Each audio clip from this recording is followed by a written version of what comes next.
Dr. Eric Kelly III and a host of phenomenal speakers from all around the globe for this 7-day virtual event that you don't want to miss.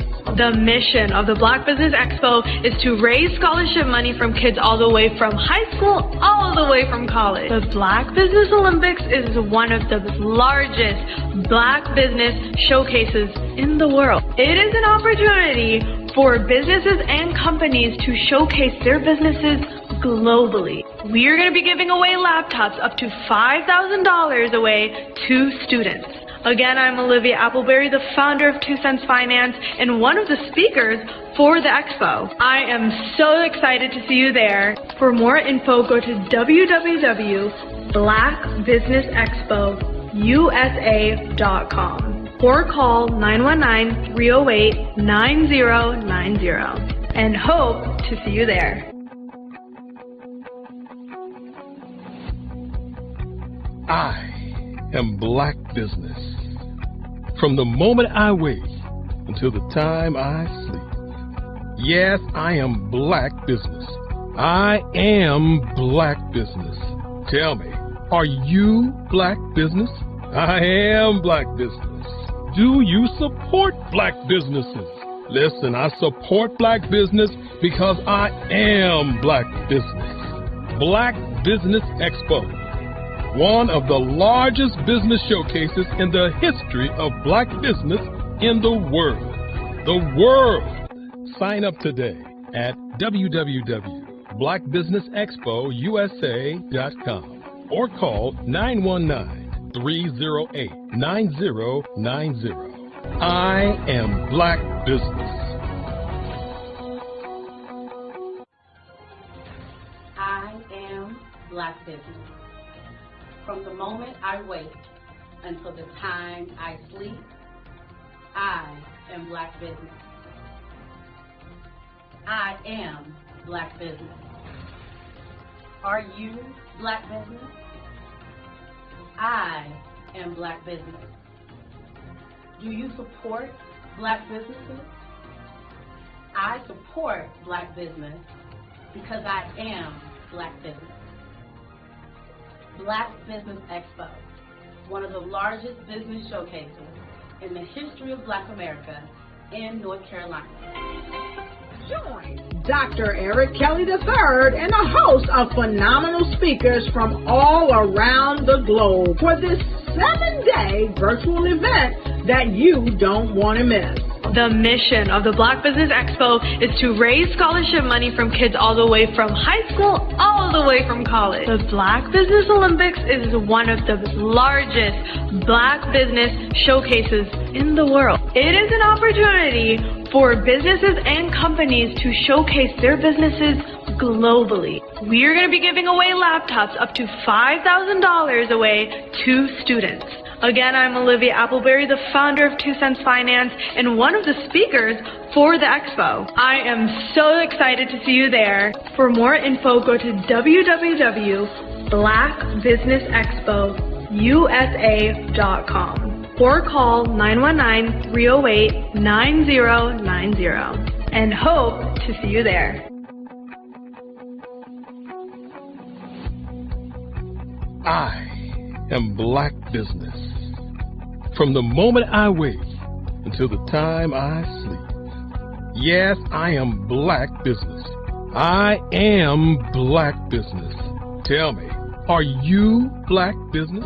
Black Business Expo, one of the largest business showcases in the history of Black business in the world.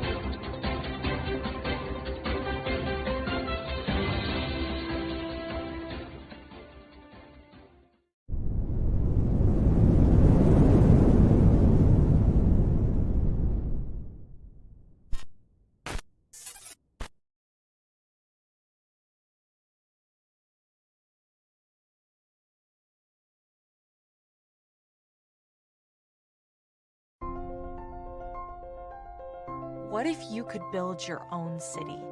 A place where every child can find nurturing people to help them achieve their full potential. A place where every adult can access job training support, where health education is abundant. where social justice ruled the land. A place without limitations. Welcome. You have arrived at STEM City, USA. It is what every city should be. A safe and trusted community where you find people and resources to help you become everything you are and beyond. STEM City is unlike anything you have ever experienced. It is a digital twin of the world around you, only better. STEM City is about energy and soul renewal. It is more than a digital world. You can almost feel the power of live cultural events, music, and theater. STEM City promises a better future for children with caring mentors and hands-on activities with dedicated tutors to support our youth. STEM City is your passport to a healthy lifestyle with weekly events addressing our community's many issues. STEM City is your financial well-being with helpful information on wealth management, career advancement, job training, and so much more. STEM City is the community you deserve. It is the city where your dreams can come true. STEM City, USA, a place in the sky that is accessible to all who reach for the stars.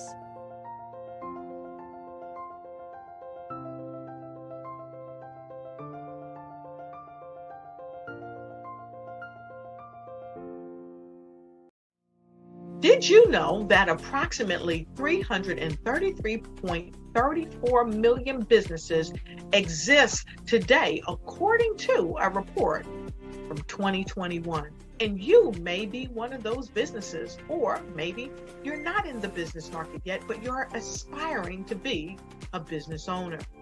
Well, guess what? You're in the right place at the right time. Because let's face it, everything is about timing and opportunity. Hi, my name is Dr. Lotus Richey, and I'm the CEO and founder of the Lotus Richey Coaching and Consulting LLC, along with the Lotus Richey Ignite Show. 15 minutes of success with Dr. Lotus Richey, as well as books to boom your business and bring who you are. And today, I want to bring this amazing message to you about the Black Business Network and the Black Business Olympics. See, the Black Business Network and the Black Business Olympics is designed to help people just like you, that's right, that look like me, to take their business to the next level. Not just in your front yard or your backyard, but globally. The Black Business Network and Black Business Olympics is designed not to just help you survive, but to help you thrive. So join us today as we come together with businesses all around the world to support our students, our children, our young teens, our young entrepreneurs. What we do is we come together to help raise funds for students who are aspiring to be business entrepreneurs, who are aspiring and who are thriving in college. We endow them with a wonderful opportunity to gain scholarship of either a laptop or several thousands of dollars. And we invite you to help be a contributor to this amazing opportunity to help someone that looks just like you. So join us today at our website and let us connect with you and help you ignite and take flight in every area of your life on the Black Business Network and the Black Business Olympics. I'll see you on the other side.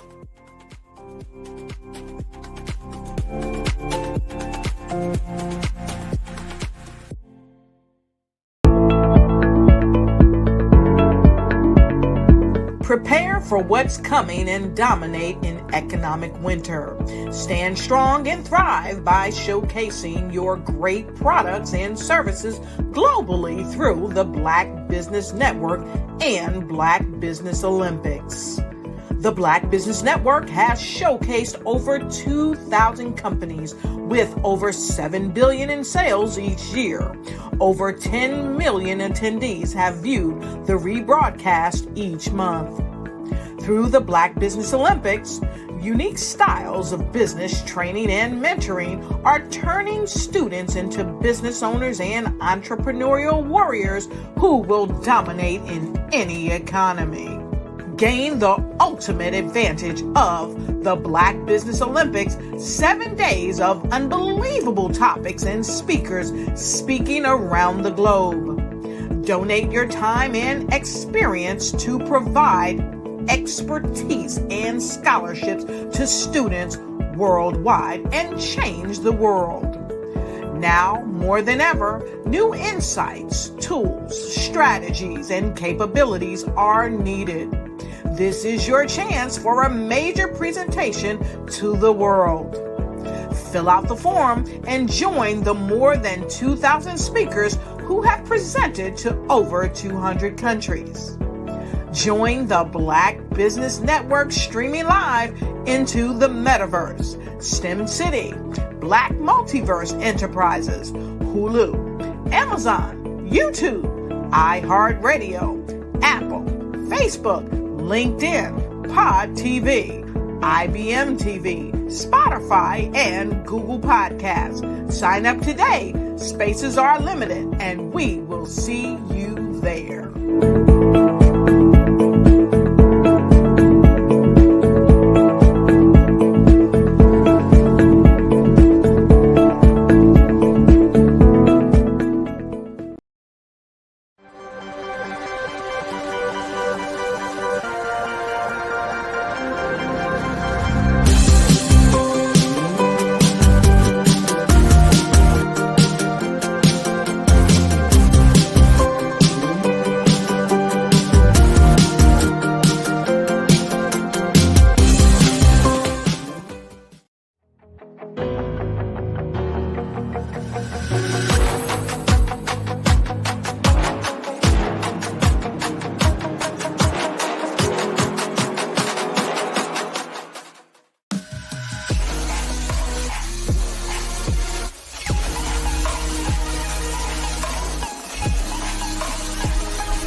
Are you a forward-thinking entrepreneur or business owner? The world is changing faster than ever, and it's time to pivot and adapt to the future. Hello LLC is here to help you do just that. Hello stands for helping enterprises leverage leading-edge optimizations. Our innovative solutions can streamline operations, reduce overhead costs, and give you a competitive edge in a market projected to reach $5 trillion by 2030.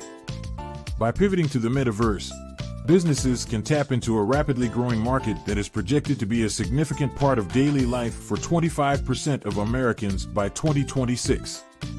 As a full digital metaverse agency, the Hello LLC can help you create custom solutions to streamline operations, increase productivity, reduce costs, and drive brand recognition.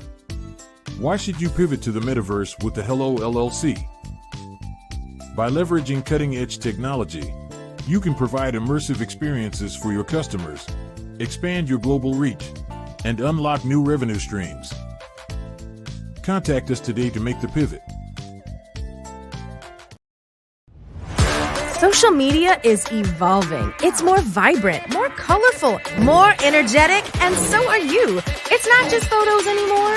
It's video, it's audio, it's subscriptions. And now, there's Fanbase, a new monetized social network. Fanbase delivers the complete native app experience with full content monetization for every user. No algorithms that shadow ban your engagement or growth, and no ads. Follow anyone for free and subscribe directly to your favorite creators for $4.99 a month. Plus, show some love by tipping on any post. Also, make a Fanbase page and monetize your content the same way. Finally, connect with your followers by posting the amazing content you already create. And now, get paid for it. It's time to energize and monetize. Because everyone's a fan of something, and everyone has a fan base.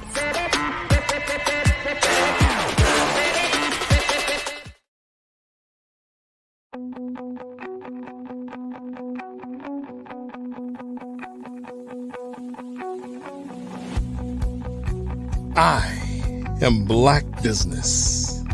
From the moment I wake until the time I sleep. Yes, I am Black business. I am Black business. Tell me, are you Black business?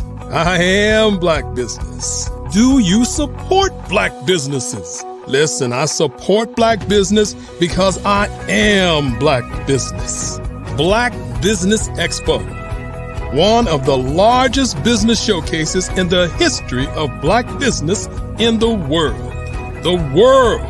Sign up today at www.blackbusinessexpousa.com or call 919-308-9090. I am Black business.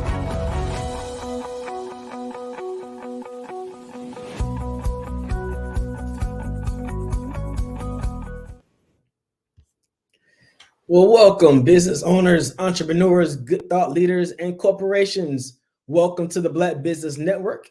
My name is RJ Stevenson. I'm the CEO and founder of Creative Concepts Production and Design, and I am your business moderator for this evening on the Black Business Network.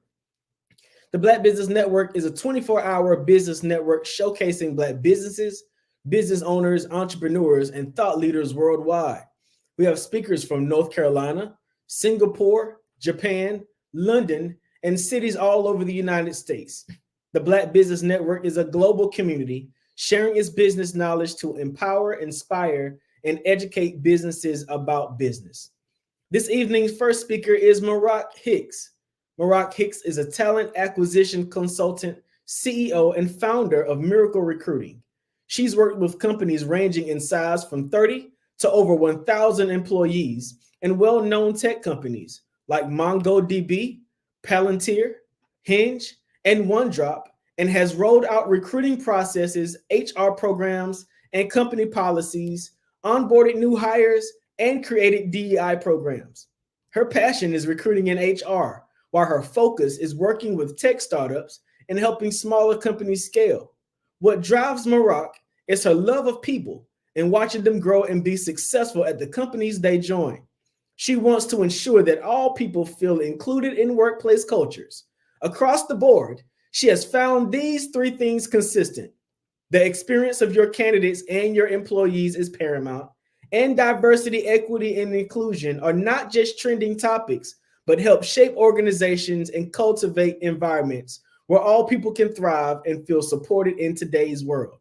Black Business Network, why don't you welcome to our stage, Marak Hicks. Hello.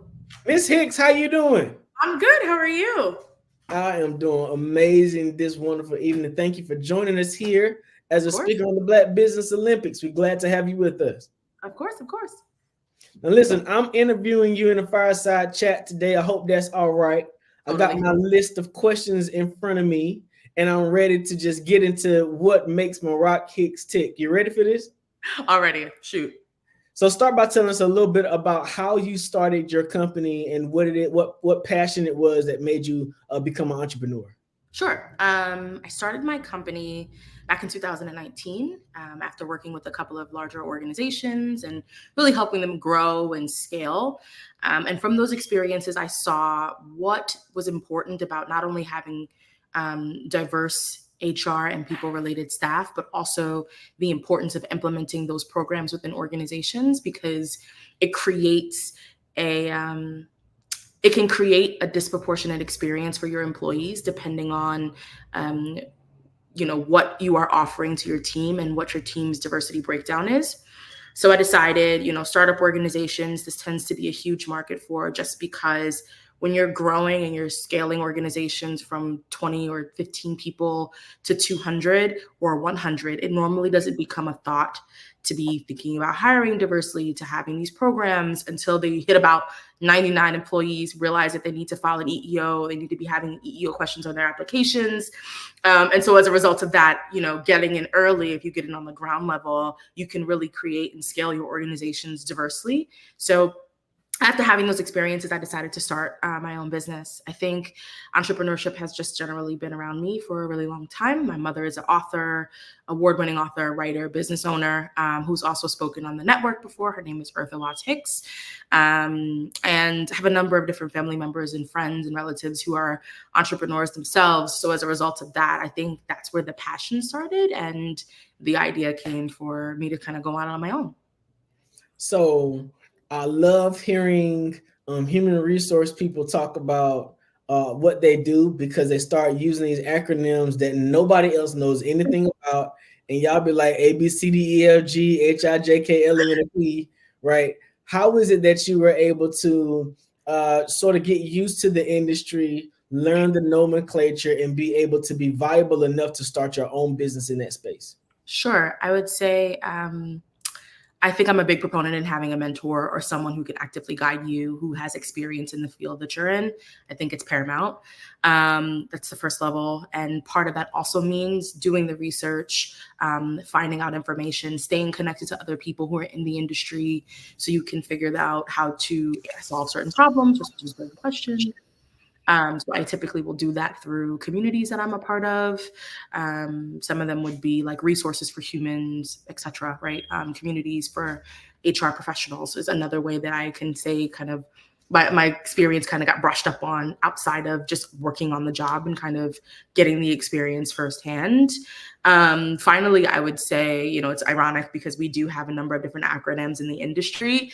So typically when I'm speaking to clients or anyone else, I'm very, very adamant about making sure that people are aware of what all those acronyms mean. They should be somewhere written down so that way new people can actively figure out what they are and what they mean. So that's typically how I would do it. Gotcha. Now, as an entrepreneur, there's a couple of ways that all small business entrepreneurs approach human resources, right? Yes. Normally, it's either from a relationship base, because we hire somebody's nephew or somebody's cousin and them and that kind of stuff, or it becomes capitalistic, meaning we hire a person and we start to know them based on their skill set and don't really focus on building a relationship. Right. How do you suggest a person who is a business owner approach employing individuals? Should it be relationship based? Should it be capitalistic based? Should it be something in between?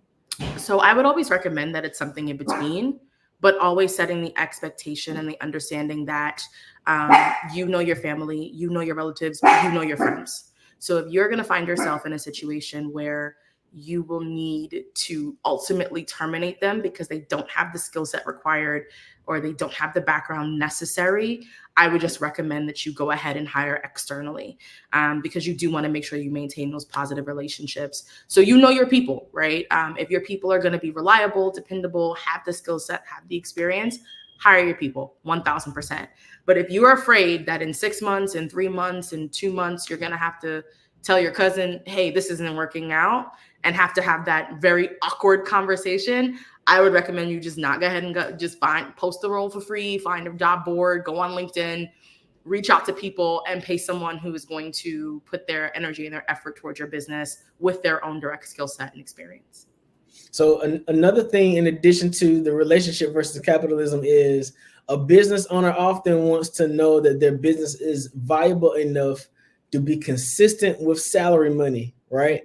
Of being able to pay that payroll. When you look on, like for me, when I look at my projects, I'm not just looking at my projects to be able to pay my overhead.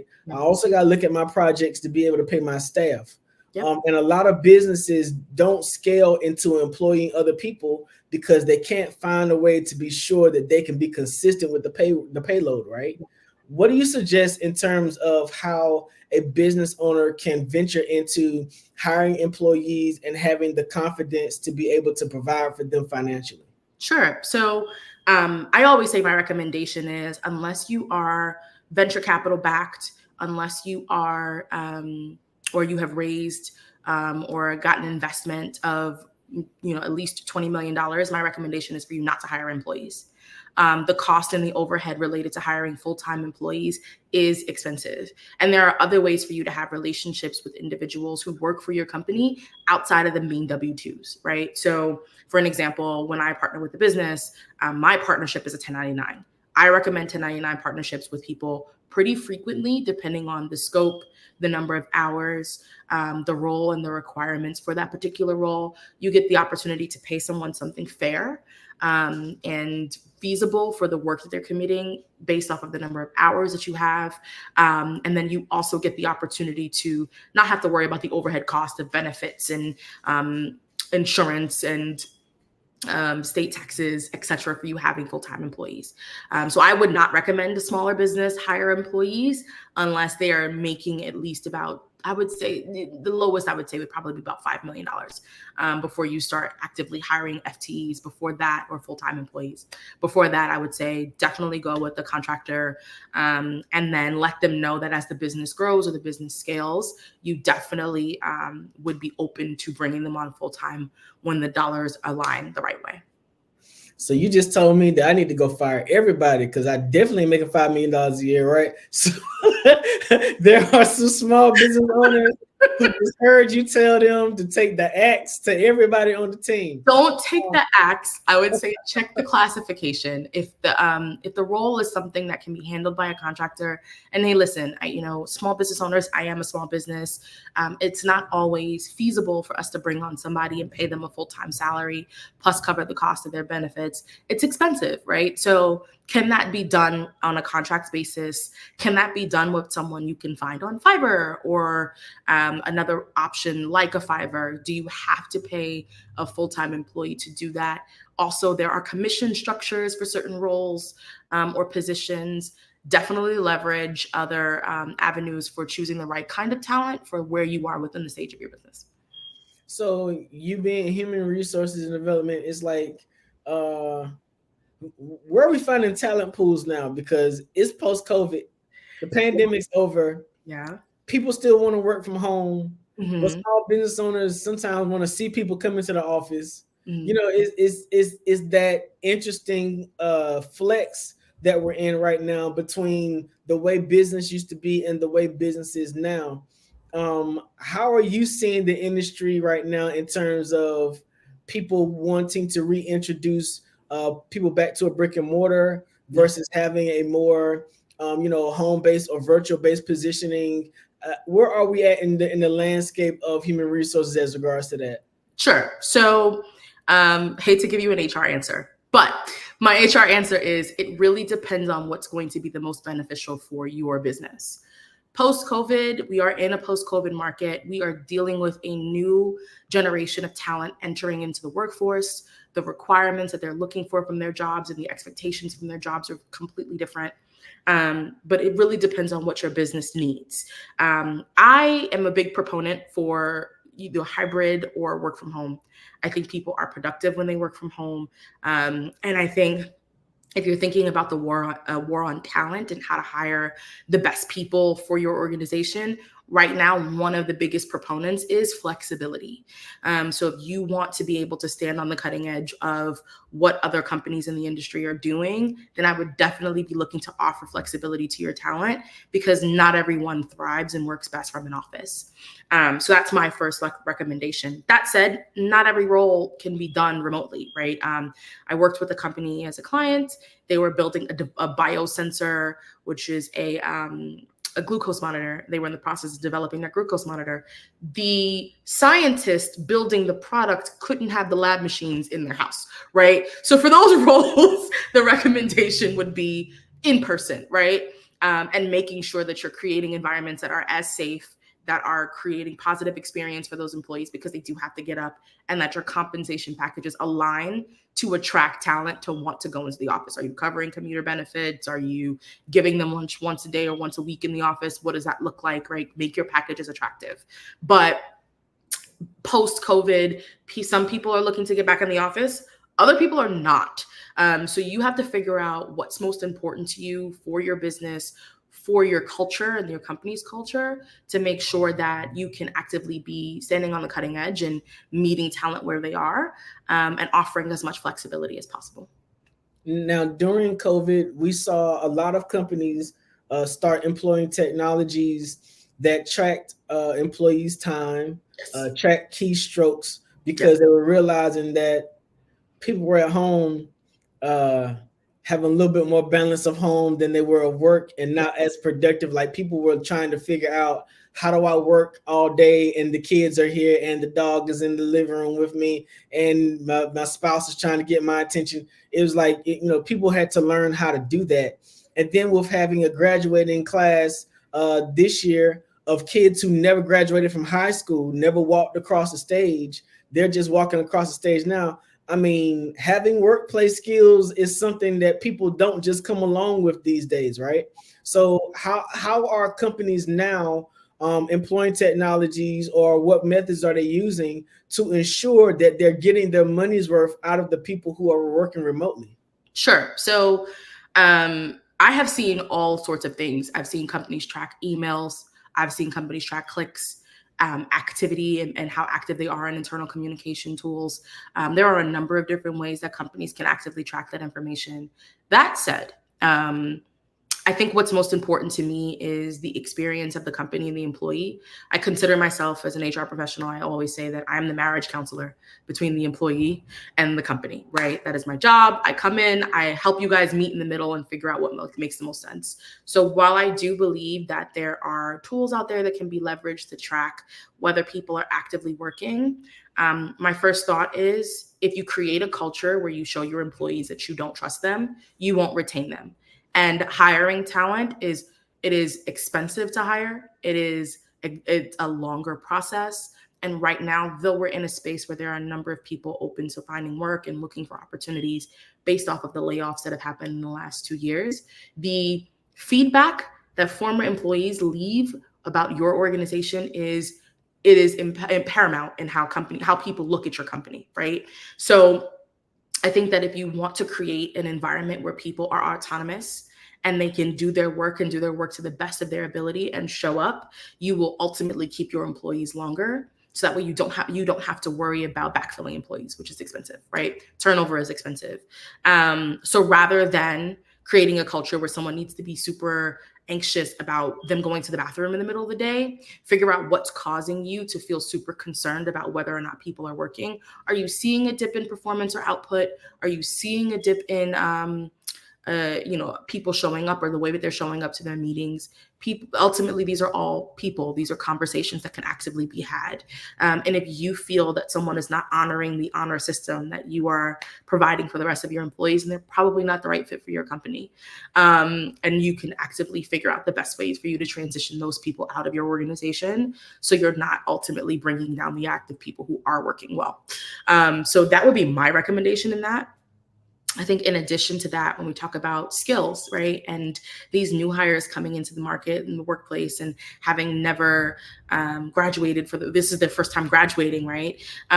Or they have done a whole bunch of work on the internet, right? They haven't been in classrooms for very long. They haven't had in-person interactions for very long. And now they're being released onto the job market.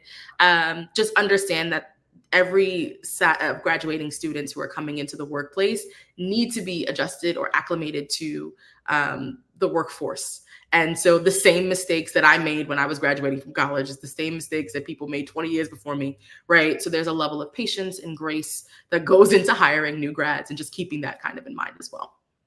So this is the Black Business Olympics. Yeah. So what we drill down on is our experiences that are unique to Black businesses. Sure. By and large, would you say that Black hires that are coming into industries are better prepared, or are they suitable in comparison to our white counterparts? Like, I remember back in the day when I entered the workforce, it was always said that we had to be above and beyond, 2 times better and more productive than our white counterparts. Yeah. Are we still there today, even with DEI and all those kinds of programmings? Are black young people in the workforce being prepared at the same rate as white counterparts? So yes and no. It's not a clear answer. I can say yes, because I think that these schools and the institutions that our students are going to are actively preparing them for what the workforce looks like, and that they can understand how to send an email, they understand accountability, they understand the way to interact with business in professional settings, etc. So I think from that regard, yes, they are prepared and they are well prepared for the opportunities. Where I say no is I'm a graduate from an HBCU. I went to the nation's first degree granting institution, Lincoln University, needed to say that. But what I can say is I don't think that Lincoln or other HBCUs prepare you for experiences where you are going to be the only. There's a huge wave of diversity, equity, and inclusion. I've seen diversity, equity, inclusion, and belonging. I've seen all sorts of acronyms to basically explain that programming that happens within organizations. But the reality is that not every company is focused on hiring diversely. And so if you are the right person for the role, there isn't a world where coming from a historically Black college prepares you to be the only Black person in the building, needing to face the preconceived notions of a bunch of other staff of other races.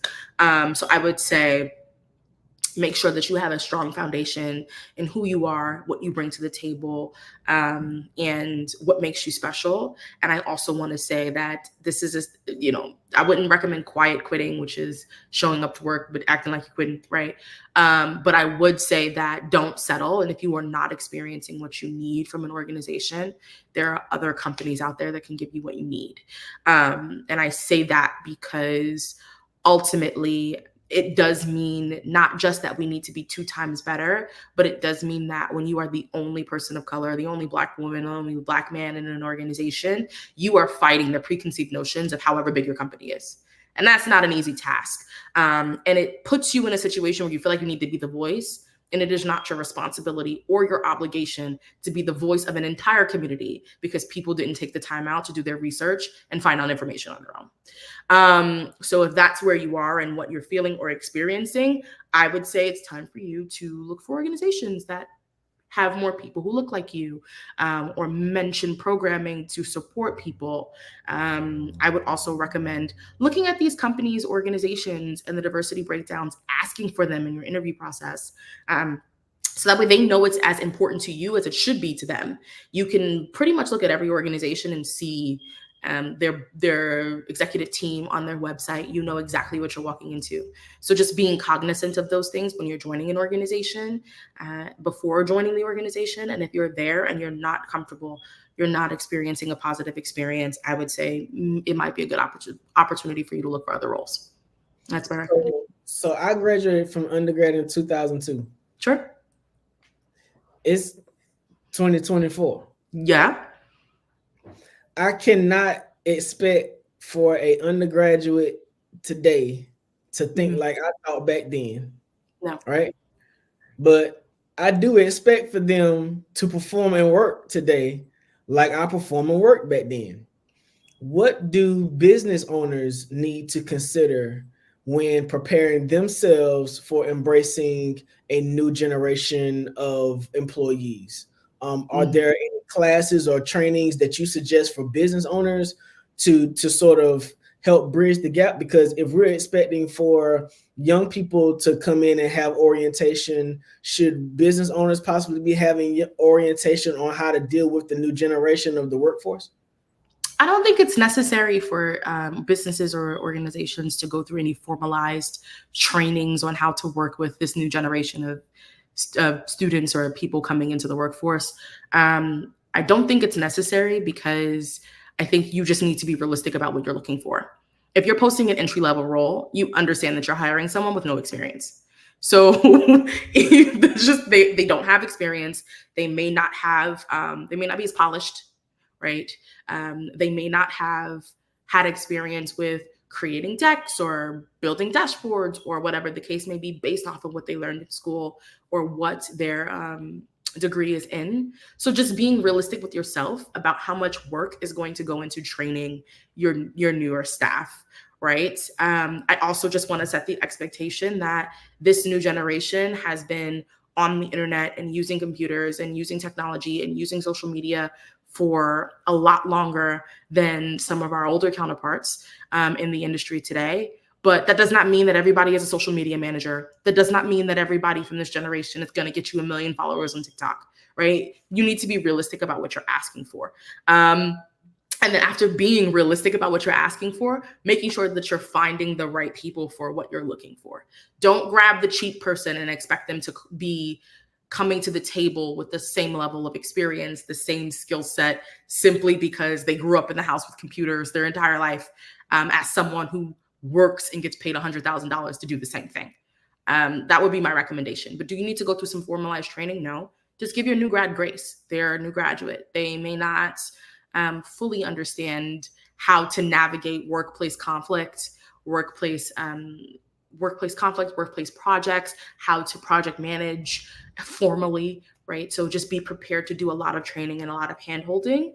I personally love new grads. I think that they're fantastic as long as they show that they're hungry and they're looking to learn something. I love teaching someone something new, giving them an opportunity that they may not have gotten. So just understand that there's a hand-holding process, and you can't just expect to have this person jump in and dive in and be completely self-functioning in 30 days. It's just not realistic. So in regards to that, there's also a difference in the way business looks. Yeah. So I'm wearing an open collared shirt, right, and a jacket. Yeah. What I have on now would be a stretch for some young people who are just graduates, right? Yeah. But what I'm wearing now would not have been acceptable when I graduated from undergrad. Yeah. So I mean, hairstyles and acceptance has changed. You know, what we call people at work has changed. You know, we operate under pronouns now. Yeah. You know, there's a whole nother line of what is acceptable and what is not acceptable. So in terms of those things, how do you suggest companies find balance when trying to hire young people? I'm noticing that a lot of young people are more susceptible to anxieties, depression, and frustration than possibly previous generations. They're more readily to tell you that they have a mental health issue and need to see somebody than back in the day when we just worked through the best we could because you got to go to work. You know what I'm saying? Yeah. How has that balance been as people have embraced this post-COVID workforce for companies to feel like they're getting their investment out of their workforce, or are they feeling like they're having to make more provisions for employees now? Sure.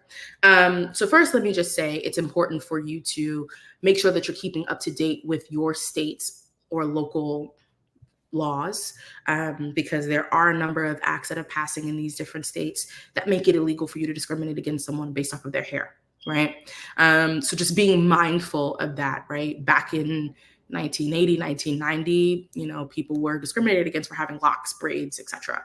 Today, in certain states, it's completely illegal. So I would say just make sure that before you are looking to make a step to make a comment about something like that, someone's appearance, to be sure that you are within legal standing to do so. That's the first level.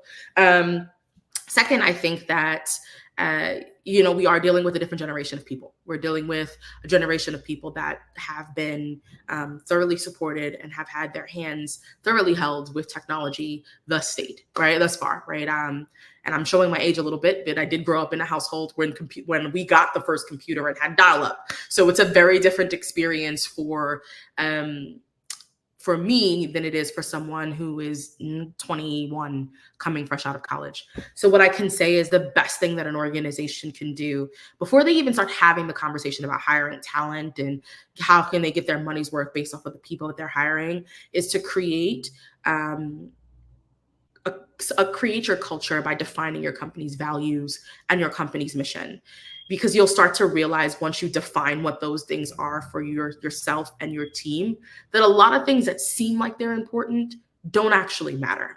You know, I have a podcast that I've started called HR in Leggings because I'm infamously running around somebody's office in leggings. That's just me. I'm like, hey, I'm here. I'm HR. I got Ugg boots on. It is what it is. We're here today.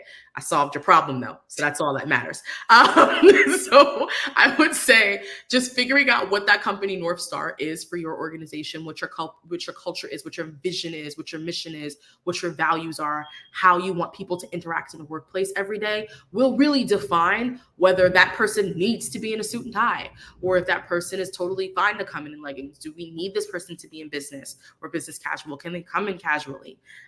You know, do you need to create a dress code? I've been featured in an article, I believe, with Marie Claire talking about dress code in the workplace. And one of the things that came up is like, not every organization cares about what you wear. Just please don't show parts. I don't want to see parts.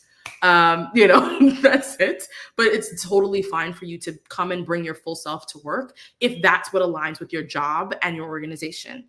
Some job functions, like if you're a sales professional, you're entering other businesses where you don't know what their culture is. And that may require you to come to work in business and business attire or business casual, some line in between. So as a company, I would say define what your culture is. Define what your expectations are, and see and measure everything that you're trying to do with your organization against that North Star.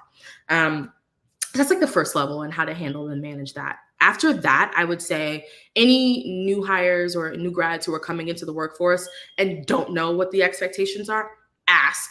It's totally fine for you to ask in an interview process, what's the culture? What should I wear to this interview? Recruiters, people will respect that you're asking or inquiring because it may not be clear.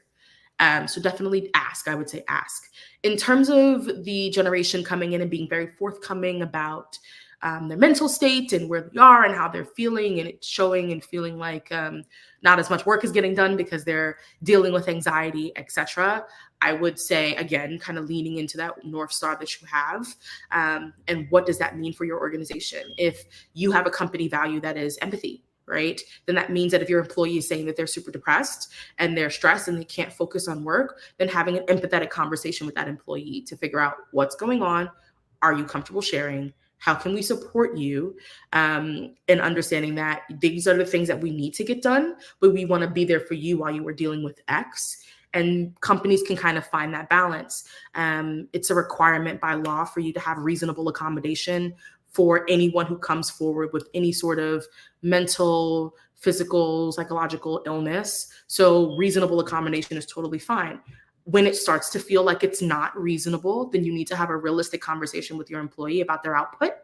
And if it's just not working out, most of this country is at will. So just making the recommendation that this is not the right fit and offboarding an employee in the most empathetic way is probably the best recommendation if you're dealing with someone who's flying off on the deep end, I would say. So with all that being said, like, I remember that the Human Resources Office was the place where you found either the nicest people or the meanest people, right? They were either, you wanted to go to the HR office and meet somebody who could pull your check out for you on a good day and hand it to you in advance, or you went to them HR offices where if the check ain't there, the check just ain't there. I don't want to deal with those people, right? How have you seen your industry as human resources in terms of the personalities that come along with that job? Because you all hold very strong sledgehammers in terms of people's employment at times. Okay, so this is a common misconception. So first I can say, as an HR professional in the industry, there's been a transition. People don't really refer to themselves in smaller organizations or progressive organizations as HR anymore. We are people ops, right? People operations. We are focusing on people and honing in on the people's experience, right? So the industry is working to change the name and the perception. That said, right? Like I said at the beginning, HR is or people ops is your marriage counselor. Oftentimes, those decisions that come to you from HR are not made by HR. I'm there to provide a recommendation that I think makes the most sense. I'm taking into the consideration the experience of all parties involved. I provide a recommendation to leadership, to management, to your direct manager, to you as the employee, and you can either choose to take it or not take the recommendation. But do I personally show up on Friday looking to fire you? No, I don't personally show up on Fridays to fire you, or I am not actively looking to write you up, hand you a pink slip, put something in your employee file. I don't have the passion to do those things, right? Ultimately, I'm often given that guidance by someone else. And if someone comes to me, if a leader comes to me and says, hey, we need to fire Joey, my first question is why? Does this make sense, etc.? Why are we firing him? What happened? I will provide every possible reason as to why you shouldn't terminate someone before we get to a term. Not because I personally go out of my way to save people who should be fired, but I want to make sure that you are sound in your decision before you have me jump into a call to go terminate Joey. So ultimately, I can say that the power in the sledgehammer doesn't lie with me or anyone in HR. We are not actively showing up to make people's lives miserable. I don't care if you come into the office. That is not my decision. The CEO wants it to be hybrid or back in office. So I got to figure out how to make this work for all parties involved. I said no all the way to the end and said, hey, I said no. Now you said we doing this, so I'm riding your train, but just understand I'm in the back saying no, right? There are a number of HR professionals who do the same. So I would say no, we don't show up that way. But within the industry, people are really thinking about employee experience and how to make sure that we're retaining talent. And those are the things that we're actively focusing on today, and providing the best experience for people so they can show up and bring their best self and their best work to work every day. So as much as you can, yes, can you share about an experience where you had an irate employee and how you dealt with it? Irate when? Does it matter, or is it just an irate experience? I mean, because, you know, the HR person is the person that when it goes down, you outside in the parking lot waiting for their car. So let's see. So an irate employee.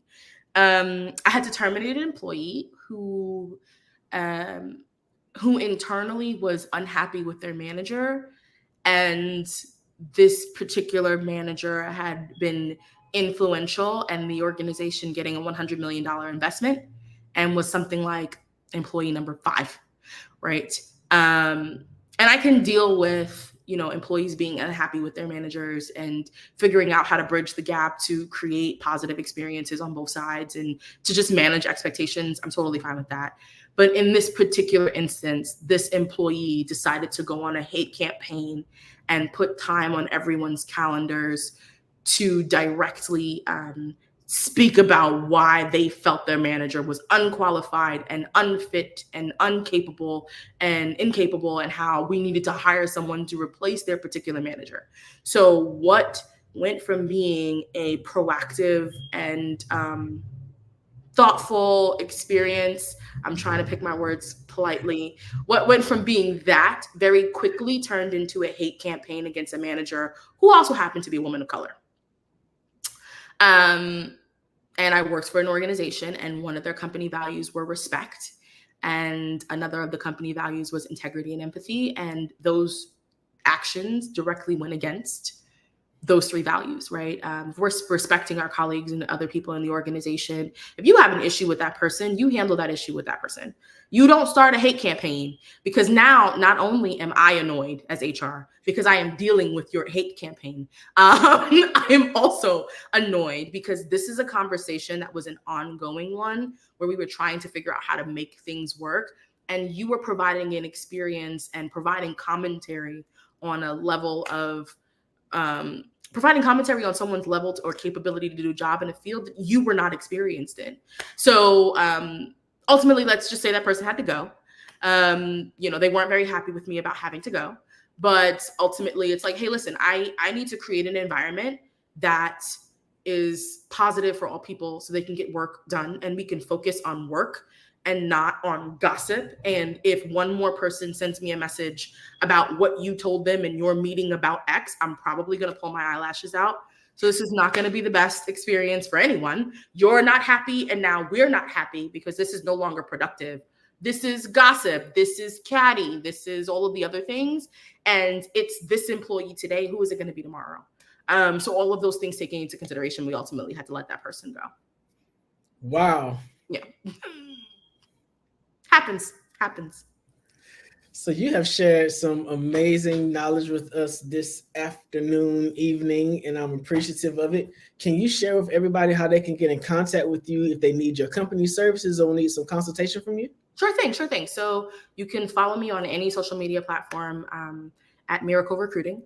And my website is www.miraclerecruiting.com. There is a form on the website that you can actively fill out. It comes to my inbox, but just in case you want to message me directly, you can send me an email at maroc@miraclerecruiting.com. And in addition to that, I'm also in the process of working on a couple of other side projects. And so one of those side projects is a podcast. Again, that podcast is called HR in Leggings, and it talks about what it's like to be an HR professional and a Black HR professional. And I'm super chill, and I drink my Starbucks every day. And then finally, I'm also working on a job board for professionals looking for security job opportunities, and whether it's physical or cybersecurity. So a couple of things going on. But again, if you're looking for me anywhere, it's Miracle Recruiting, or me directly, it's maroc@miraclerecruiting.com. Thank you so much, Ms. Hicks. We look forward to hearing from you more next time on the Black Business Network. All right. Genius is coming, and we'll see you on the other side. See you on the other side. Listen, what an amazing interview session we had with Maroc Hicks of Miracle Recruiting. You should really reach out to her if you're having some human resources or people experience issues in your business or company. The Black Business Expo's mission is to raise funds for high school seniors going to college or K-12 entrepreneurs. The expo is a fundraiser for students. You may go to www.blackbusinessexpousa.com to donate to the scholarship fund, or use the cash app that's on the screen below, $BBXUSA. Our goal is to give laptops and up to $5,000 to 10 students. Students can register online at www.blackbusinessexpousa.com. Every dollar counts, so we want to remind you to donate to the scholarship fund. Let's thank the Black Business Expo USA sponsors from May 2024: NC100, Moody Capital Partners, Suede Soul, Lotus Roche Coaching and Training, Carolina, Virginia Minority Supplier Development Council, Step Management, Barbara H. Smith, LLC, Margin McLean Foundation, Incorporated, Genius is Common, Earth Essentials, Tony Curtis Company, Creative Force Studios, Lee Entertainment, Artistic App Design, and of course, the Black Business Expo USA. Genius is Common, and I'll see you on the other side. Hello, I am Dr. Eric Kelly III, the visionary strategist and founder of the Black Business Olympics. I invite you to showcase your Black-owned businesses on the Black Business Network global stage. The Black Business Olympics is a global Black Business Network platform that propels Black-owned businesses into the international spotlight. By showcasing your business on the Black Business Olympics platform, you can reach a worldwide audience of potential customers, partners, and investors. You can also establish yourself as a thought leader, an expert in your field, attract lucrative partnerships, and more speaking engagements. In addition, the Black Business Olympics platform provides a valuable opportunity to connect and collaborate with like-minded entrepreneurs and business professionals from around the world. This can lead to new business opportunities, ideas, and relationships. Finally, by sharing your story and expertise on the Black Business Olympics platform, you can inspire and empower others. This is a powerful way to make a positive impact on the world and leave a lasting legacy.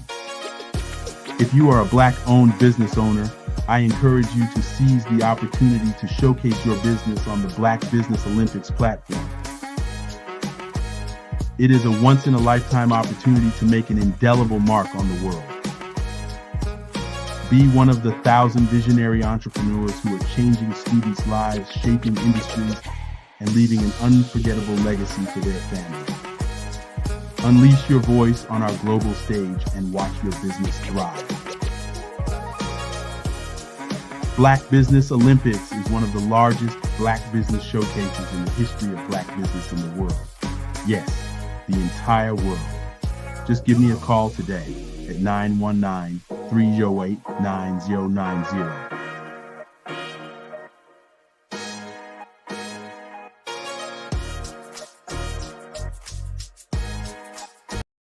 I am from Washington, D.C. but I was raised in Durham, North Carolina. I came to Durham when I was about 5 or 6, and then I traveled back and forth to DC because it's where my people are from.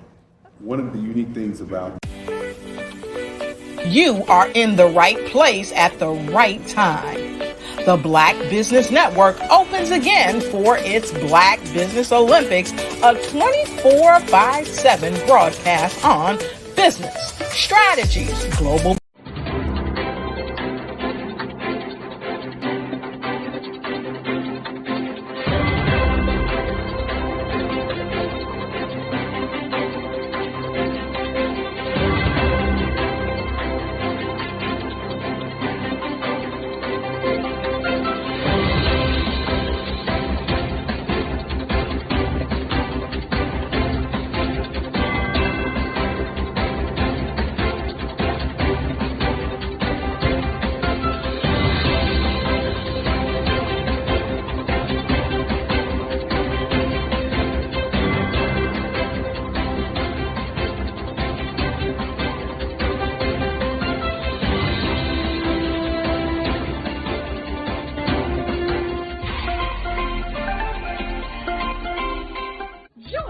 Dr. Eric Kelly III and a host of phenomenal speakers from all around the globe for this 7-day virtual event that you don't want to miss. The mission of the Black Business Expo is to raise scholarship money from kids all the way from high school all the way from college. The Black Business Olympics is one of the largest Black business showcases in the world. It is an opportunity for businesses and companies to showcase their businesses globally. We are going to be giving away laptops up to $5,000 away to students. Again, I'm Olivia Appleberry, the founder of 2 Cents Finance and one of the speakers for the expo. I am so excited to see you there. For more info, go to www.blackbusinessexpousa.com or call 919-308-9090 and hope to see you there. I am Black business. From the moment I wake until the time I sleep. Yes, I am Black business.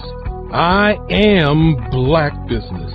Tell me, are you Black business? I am Black business. Do you support Black businesses? Listen, I support Black business because I am Black business. Black Business Expo, one of the largest business showcases in the history of Black business in the world. The world! Sign up today at www.blackbusinessexpousa.com or call 919-308-9090. I am Black business. I am Black business. From the moment I wake until the time I sleep, I am Black business. I am Black business. Are you Black business? I am Black business. Do you support Black businesses? I support Black business because I am Black business. Black Business Expo, one of the largest business showcases in the history of Black America in North Carolina. Join Dr. Eric Kelly III and a host of phenomenal speakers from all around the globe for this 7-day virtual event that you don't want to miss. The mission of the Black Business Expo is to raise scholarship money from kids all the way from high school all the way from college. The Black Business Olympics is one of the largest Black business showcases in the world. It is an opportunity for businesses and companies to showcase their businesses globally. We are going to be giving away laptops up to $5,000 away to students. Again, I'm Olivia Appleberry, the founder of 2 Cents Finance and one of the speakers for the expo. I am so excited to see you there. For more info, go to www.blackbusinessexpousa.com or call 919-308-9090 and hope to see you there. I am Black business. From the moment I wake until the time I sleep. Yes, I am Black business. I am Black business. Tell me, are you Black business? I am Black business. Do you support Black businesses? Listen, I support Black business because I am Black business. Black Business Expo, one of the largest business showcases in the history of Black business in the world.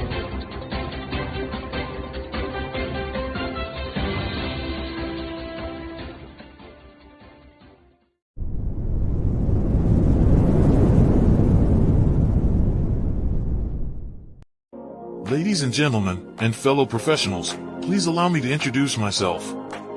I am David Jones, the co-founder and CEO of the Hello LLC, where I am passionately dedicated to guiding individuals and businesses toward their own return on time investment. Time is my only competition. With over 20 years of experience as a corporate C-level executive, I bring a wealth of knowledge and expertise to the Hello LLC. My career journey has been marked by a relentless pursuit of excellence in marketing, strategy, and business management leadership. I have had the privilege of working with renowned Fortune 500 companies such as Xerox, American Airlines, Hilton, and Geico. However, what truly drives me is the transformational work we do at the Hello LLC. We are pioneering a new approach to business in the metaverse, where we empower businesses and individuals to build strong foundations, automate their processes and systems, while thriving in the ever-evolving digital landscape. More than just a 3D digital marketing agency, the Hello LLC is truly a community built on love, kindness, and integrity. We want more for you than from you. As I often say, collaboration is the new competition. In an era where time is the most precious commodity, I am here to guide you toward your own return on time investment, because if time was sold in stores, it would be sold out. With a deep commitment to excellence and a strong belief in the power of community, I don't just lead a company, I lead a movement into the future of business. Ladies and gentlemen, it is both an honor and a pleasure to be your guide on this remarkable journey. I am David Jones, and together, we will embrace a future marked by success, collaboration, and the transformative work we do at the Hello LLC. Hello stands for helping everyone live life optimally. So, let's make that pivot together and start living life optimally today.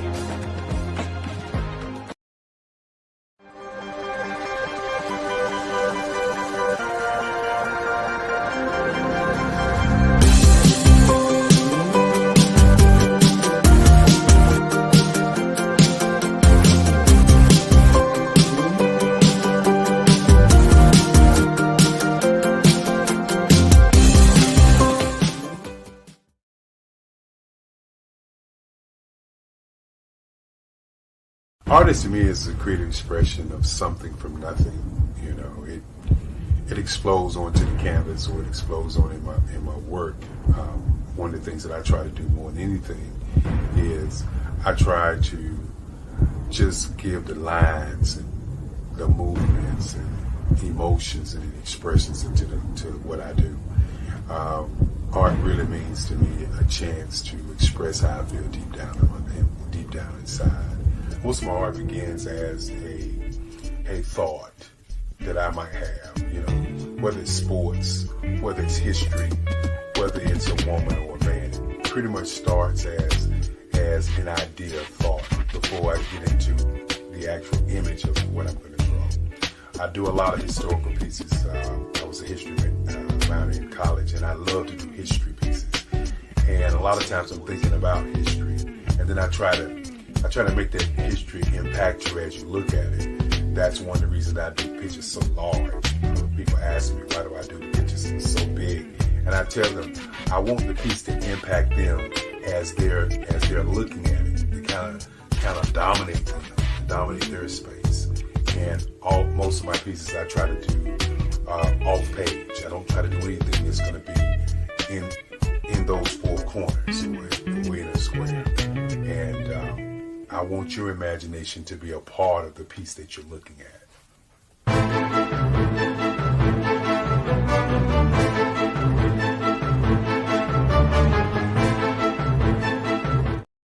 I am from Washington, D.C., but I was raised in Durham, North Carolina. I came to Durham when I was about 5 or 6, and then I traveled back and forth to D.C. because it's where my people are from. One of the unique things about my family is my mother, she's also an artist. She does quilting, and she does a lot of artistic things. And then my son, he draws with both hands, his right hand and his left hand like I do. So that's kind of a family trait. And then my other son, he's a videographer, and my daughter, she works, she's a regional vice president for Sunglasses. When you start out drawing and sketching, you want to continue to explore, each avenue. I do pastels, I do pen and ink, I do painting, I do acrylics. I haven't done oils yet, but I try to do all facets of art. What I say to a lot of times to people is, you can't put yourself in a box when you're an artist. You have to explore. And over the course of my life, I've tried to explore different mediums. I also do sculpture as well. I choose my subjects by the intensity that they have in their faces, or the intensity that somebody is moving, because I do more than portrait drawings. I also do I do abstract, and then I do figurative drawing also. Well, what happened in this particular show is that I started out trying to come up with something that would be a little bit different than what everybody else is doing. So I was working on a Barack Obama show, and they wanted me to do some paintings of Barack. And so what I did was, because of the deadlines, I kind of did it kind of fast. And then I realized when I was doing it fast, I enjoyed it. And so then I started doing other pieces the same way, and I started to enjoy those pieces also. And so I came up with this particular style, and it's a style of lines and colors. And what's interesting is that when I was in college, I did a show called Lines, Colors, and I talked about the boldness of the blacks, the hotness of the whites, and this is how this has come about, later on in my life. And the colors comes from a lot of the entertainers that I work with, where they wear different colors. They don't wear, your plain reds or your whites. They wear different colors, and so that's also another piece of what's giving me the colors. The subtitle of this show is Faces That Speak Life. That's real critical. Faces that speak life. Each one of these pieces is a life source and a life energy that's being put on display for people that are looking at them. I always say in terms of my art, it's not important that I draw them. It's important what you get out of what I draw. I don't try to just draw it because you like it. People wanted me to do prints. I didn't do prints. People asked me to do different people, but the people that I choose are people that make a difference in the lives of people in the world. So the human landscape idea was, again, as I say, the lines represent your emotions, it represents your ideas, and it represents your journey as a human being. And that's why you get the different pieces and the different looks. And as you notice, I try not to do one look that looks alike another look. And that's what's the most important part of this show. Hello, I am Dr. Eric Kelly III, the visionary strategist and founder of the Black Business Olympics. I invite you to showcase your Black-owned businesses on the Black Business Network global stage. The Black Business Olympics is a global Black Business Network platform that propels Black-owned businesses into the international spotlight. By showcasing your business on the Black Business Olympics platform, You can reach a worldwide audience of potential customers, partners, and investors. You can also establish yourself as a thought leader and expert in your field, attract lucrative partnerships, and more speaking engagements. In addition, the Black Business Olympics platform provides a valuable opportunity to connect and collaborate with like-minded entrepreneurs and business professionals from around the world. This can lead to new business opportunities, ideas, and relationships. Finally, by sharing your story and expertise on the Black Business Olympics platform, you can inspire and empower others. This is a powerful way to make a positive impact on the world and leave a lasting legacy. If you are a Black-owned business owner, I encourage you to seize the opportunity to showcase your business on the Black Business Olympics platform. It is a once-in-a-lifetime opportunity to make an indelible mark on the world. Be one of the 1,000 visionary entrepreneurs who are changing students' lives, shaping industries, and leaving an unforgettable legacy for their families. Unleash your voice on our global stage and watch your business thrive. Black Business Olympics is one of the largest Black business showcases in the history of Black business in the world. Yes, the entire world. Just give me a call today at 919-308-9090.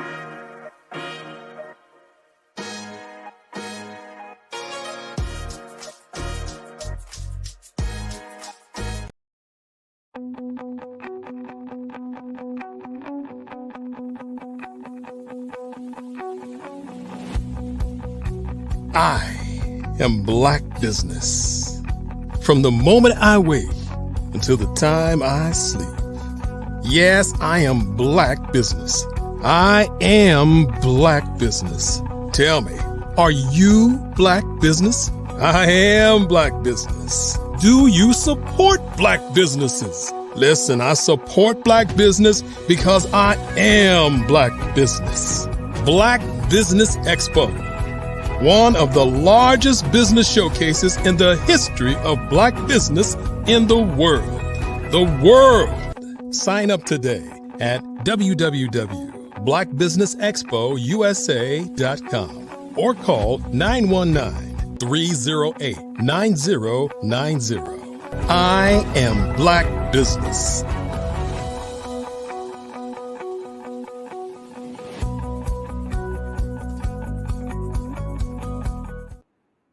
Great day, business owners, entrepreneurs, thought leaders, and corporations.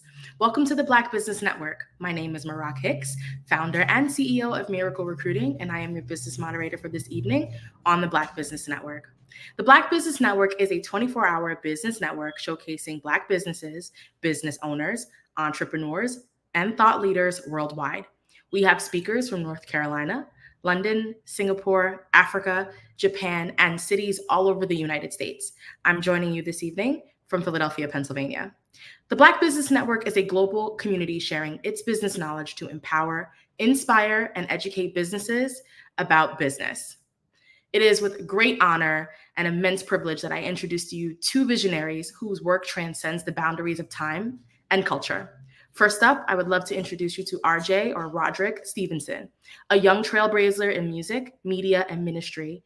RJ is the CEO and lead creative director of Creative Concepts Production and Design, a full-service media and marketing company based in Tampa, Florida, with offices in Eastern North Carolina. For over 15 years, the company developed and established the national branding images of businesses, institutions, nonprofit organizations, and high-profile personalities. Musically gifted, Stevenson has found much success in the field of music. A multi-instrumentalist, songwriter, arranger, producer, and recording engineer, his credits with countless recording artists, churches, and broadcasting companies throughout the nation. Coupling music and ministry together, Stevenson travels extensively, helping to further establish music ministries at conferences and workshops across the nation. His list of industry accomplishments includes serving as a musical and marketing consultant for the acclaimed Gospel Music Workshop of America, developing all national marketing for the 2011 GMWA National Board meeting in Norfolk, Virginia, and the 2011 GMWA National Convention held in Tampa, Florida, serving over 25,000 registrants from across the globe. The next visionary is Dr. Eric Kelly III. As one of the preeminent African-American artists of the last 3 decades, Dr. Kelly has not only carved a niche in the world of art, but also has been a beacon of inspiration and change. Dr. Kelly's journey in the arts is a testament to the power of creativity and resilience. His work, a harmonious blend of the abstract and the expressionist, invites us to explore the depths of human experience and the complexities of our society. His unique perspective on the intersection of image and the nation state, as well as the interplay between art and humanity, challenges us to see the world through a lens of empathy and understanding. Furthermore, Dr. Kelly's contributions extend beyond the canvas. As the founder of the Black Business Olympics, he has created a platform that uplifts and empowers, fostering a community where diversity, innovation, and excellence are celebrated. His vision and leadership have paved the way for a brighter, more inclusive future. The Black Business Network, a 24-hour network that reaches more than 4,000 speakers and reaches over 200 countries and more than 100 million viewers globally.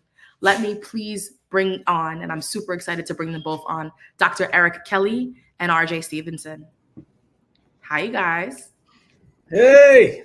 Hello. I'm so excited to have you here. I don't want to take up too much more time, so I'm going to let you have it. Genius is common, and I'll see you both on the other side. Genius is coming. Man, I have been waiting for this. I get to interview the preeminent abstract impressionist of our time, Dr. Eric Kelly III. How you doing, sir? Well, I'm doing pretty good. You know, many times I sit in the background and I watch these phenomenal speakers from all over the globe come and share with us, you know, how to make a change into young people's lives. When we understand that the average age on the planet in North America is 27 in Europe, Australia is 28. And then in Africa, it's 14. And when you look at the stats of young people who are committing suicide in the African American community, it is right at that 18 to 24. And many times we don't talk about the 5 to 18-year-olds that are also committing suicide.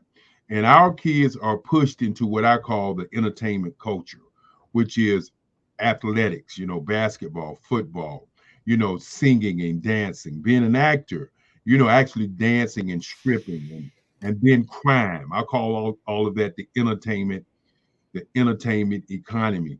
And when a kid wakes up and doesn't see a space for him to get wealth, or he doesn't see a space for him to be a singer or dancer, then what does he do? He not only realizes it, but he's pushed to believe that he's not warranted, that he's not needed, that he doesn't have anything to give us in the economy. And so they take their lives.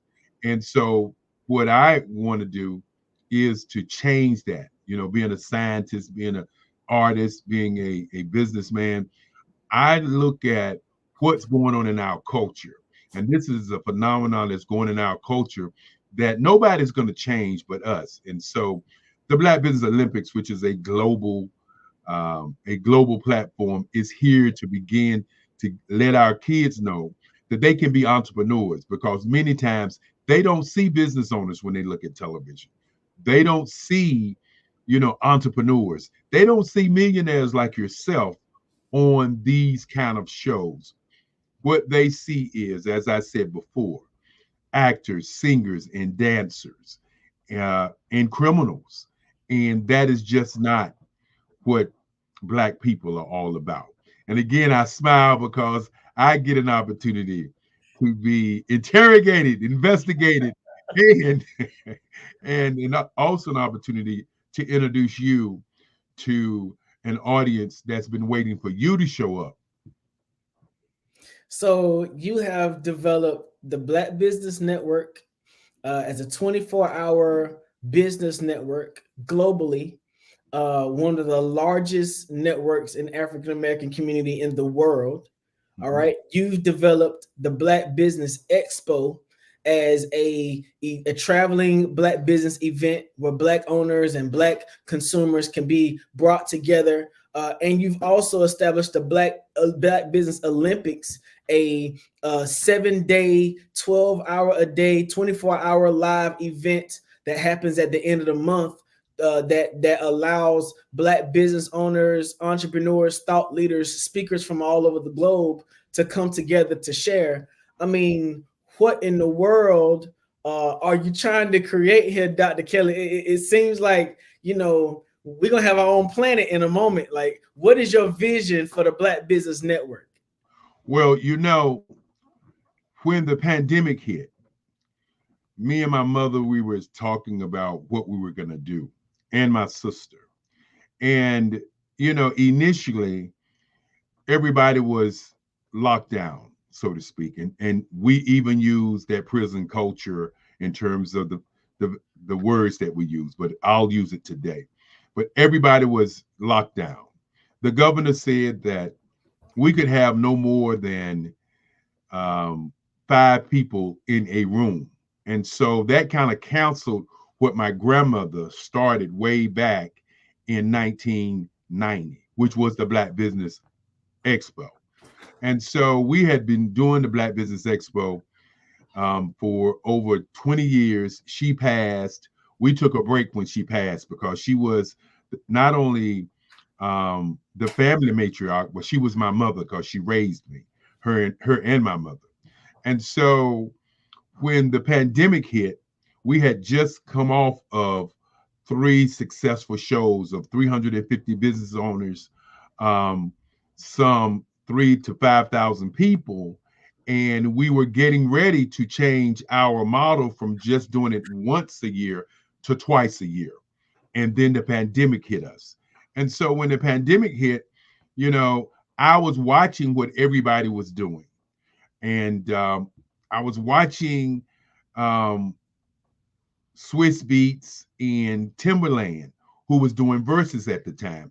And Versus was a phenomenal. It was a platform that singers, top rappers were getting together and they were rapping against each other, but not in a negative format, but a way of revitalizing their catalogs so people would buy their music so that they would earn more money. And so I was watching that and I was thinking to myself, now that's right there, it's ingenuity. That's right there, it's innovative. And so as I talked with my mother about what we were going to do, I watched a lot of businesses, a lot of organizations begin to do virtual shows. And most of those virtual shows was just a show of a Friday, a DJ, and then Saturday they have a couple of speakers, and that was it. And I was like, well, okay, that was good entertainment. But what about the business owner who right now don't have a job, who right now can't earn any money, who's at home? What can we do to change that? And so I was watching the Olympics. I was watching the Winter Olympics, and it dawned on me that Black people don't have a real live network to showcase what they do. And so I began to talk about this with my friends. And, one of the things I'd say to people, is how to teach leaders to lead. When I'm in meetings, I always bring that up. And I bring that up for a reason. I know the answer. You can't teach a leader to lead. A leader has to lead. And so what happened was I was watching the Olympics and I was thinking about what I was seeing on the internet. And I said, you know what? Why not train young people how to be entrepreneurs? And why not call on these people who are at home and ask them to speak, on that. Now, I didn't really understand the internet the way that many people understand the internet. My thing was, this was an idea. And so I looked at how we did the Black Business Expo, and I said, okay, we'll program it similar to that. We'll do it from 10 to 4, and we'll do 5 days a week. We'll break down each one of those days as a business plan. For those who tuned in on Monday, I talked about it. Monday is encouragement, empowerment, and education. Tuesday is advertising, public relations, marketing, merchandising, and sales. If you notice, first you come up with the idea, and then you got to market it, advertising, sales, and create merchandise for that product or that service. Then on Wednesday, 64 ways to do your business on the internet. And that is very, very critical, because if you're at home and you've created a new business and then you have to advertise it and market it, how are you going to do that on lockdown time? So the 64 ways to do it on social media was a way for you to look at the different social media platforms that you could put your information on. And then on Thursday, I decided that we would do diversity, equity, and inclusion, because you must include everybody in terms of what you're going to do in business. And then I added diversity, equity, inclusion, and I added access, because if you don't have access to money, you're not going to do anything. And then when you think about the $11 trillion in our communities, you really can, if in fact you understand how to put your product or your service in front of your audience, you understand that you can truly earn. And so on Friday, because we were working on an idea to include young people, we wanted to do how to bridge the generational and digital divide. Because when you look at what AI is beginning to do, when you look at what the metaverse is doing, when you look at what we are being pulled into, almost like a big black hole, we need to bridge that gap between not just the digital, but generational. Because here we sit, you're in your 40s, I'm in my 60s, and how do we bridge that gap? Because both of our minds are going at a million miles an hour. And then on Saturday, we decided to do Black Business and the Culture. And the reason for Black Business and the Culture was to really break down what the cultural differences are in the world. Because when we sit here and we begin to talk about business, and we can begin to talk about other industries, and there is a difference. And then on Sunday, we decided to do Black Business and Innovation, so that people can begin to look at what's coming next. And so it was supposed to be just from 10 to 4. But when I got on the phone and started calling people all over the country and in my Rolodex, and then I looked online and I started calling people, all of a sudden I had people saying, well, I can do it at 8 o'clock in the morning. I can do it at 7 o'clock in the evening. And so we ended up with 8 o'clock in the morning to 7 o'clock, 7 days a week. And the first one, we had 36,000 people to show up. And when that happened, I knew that something had changed in my mind about the internet and what I was thinking. And so me and my moms, we talked about it, my sister, and my mom said, hey, let's do it quarterly. Everybody's still at home, so we did it quarterly.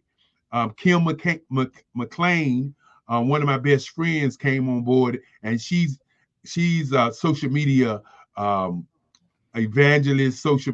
She is just a phenomenal person on social media. And she said, well, look, why don't we do 400 press releases and get your name out there and do this and do that. And the next thing you know, after doing it quarterly, we had over 100 million viewers. And the thing that people don't understand with what we're doing is Facebook put tabs on my page because of the numbers I was doing. I didn't understand that. And I was complaining until my son pointed out, He said, Dad, he said, you do know that you don't own Facebook. And we laughed about it because we're in a time where we don't think about what we're doing. We're just doing things and we believe we own all that we own. And so once we did quarterly, then we did every other month. And then last year we did every month. And this year we're working on doing twice a month. Now, when we was doing it quarterly, all of a sudden in one of my masterminds, we had people when we was talking about it, and it just popped into my head. What would it look like if we did 365 days of the year, 24 hours, Black businesses talking about Black businesses all over the globe? And that's how we got to where we are right now. Now that is just amazing to have that thought process and be able to pull together, during the pandemic when everybody's learning to shift and to do business in a different way, that you found a way to be educational, inspirational, and motivational to people who were leaving the workforce, finding out that their hobbies were something that they rather do, based on health implications. They weren't sure whether or not they even want to go back to their jobs. And it was really empowering people to take their lives into their own hands and do something different. Now we're here Monday through Sunday, 8 a.m. to 8 p.m. live. Where are we going next? Well, there are a couple of things that we're planning. We came on this journey doing Black business, and because of my idea of doing Black business, I pressed every one of the speakers, and we've had over 4,000 speakers in the last 4.5 years to come on the platform. And I pressed the speakers to only talk about business because I saw so many other networks out there having a space and having an audience. And so many times when you come to the network, you may hear me say, let's not talk about religion. Let's not talk about politics. Let's not talk about this to the speakers that are speaking, because my audience is young people. And those young people are sitting there saying to themselves, okay, I'm listening, but am I getting something out of what you're saying? And when my mom and my daddy is preaching to me the holy, holy, and my father and my sister preaching to me their politics, and when the world is preaching my sexual orientation, then our kids are missing the opportunity to do something great with their lives. And so when you ask that question, where do we go from here? I thought that I was going to stay in this lane of Black business. But then when you think about all the great movements on the planet, they are diversified. And so we decided to do our own channel, the Black Business Network, and our own network, the Black Business Network. And then what we're planning in the future is to have different channels to particularly focus on different industries. And when I say that, we're planning on having a spiritual channel. We're planning on having a acting channel, a entertainment channel, a sports channel. But we want to turn it from being all about the athlete or being all about the preachers and be about the people. Because when we can do 365 days a live network, and we're able to utilize that network to network with each other, we can truly build a world that pushes Black excellence to the top. Now, how'd you get here from paint? I mean, a lot of people know you as the CEO and founder of the Black Business Network, but not many people know about you as the preeminent virtuoso of abstract impressionism. And might I add, the first scholarship recipient for an art scholarship at North Carolina Central University. I mean, that's some kind of accomplishment. How in the world did you get from drawing and painting and pastels over here to Black Business Network? Well, you know, a couple of years ago, I cried with what you just said. And many times I'll tell people that great leadership is great, but bad leadership is great too, because bad leadership can lead you down a path that maybe is not the path that you want to go down. When I was 7 years old, I was living in my great-grandfather's house, and my great-grandfather was my daddy. Everything my great-grandfather did, I wanted to emulate. Even today, when people hear me cussing, and I'm a cusser, they wonder, why do I cuss in sentences? I don't cuss like I'm cussing at you. I'm just cussing in a sentence. And that comes from a papa, Henry Stansel, who was my first male superhero icon, whatever you want to call it. He came into my bedroom one day, and he asked me, he said, what do you want to be? And I said, well, I don't know. And so he walked out of the room. Now, every day I was going to Scarborough and Hargett Nursery School here in Durham, North Carolina. And for those who know, Scarborough and Hargett Nursery School was like, if it was today, it would be a private nursery school to go to. All of the what you call the up in the air people was going to Scarborough. We weren't up in the air. We just was going to Scarborough. So I wanted to make sure I made that clear, because I know some of my friends are looking at this and say, yeah, Eric Kelly, I know you win. And so we would walk from Scarborough and Hargett Nursery School to the courthouse.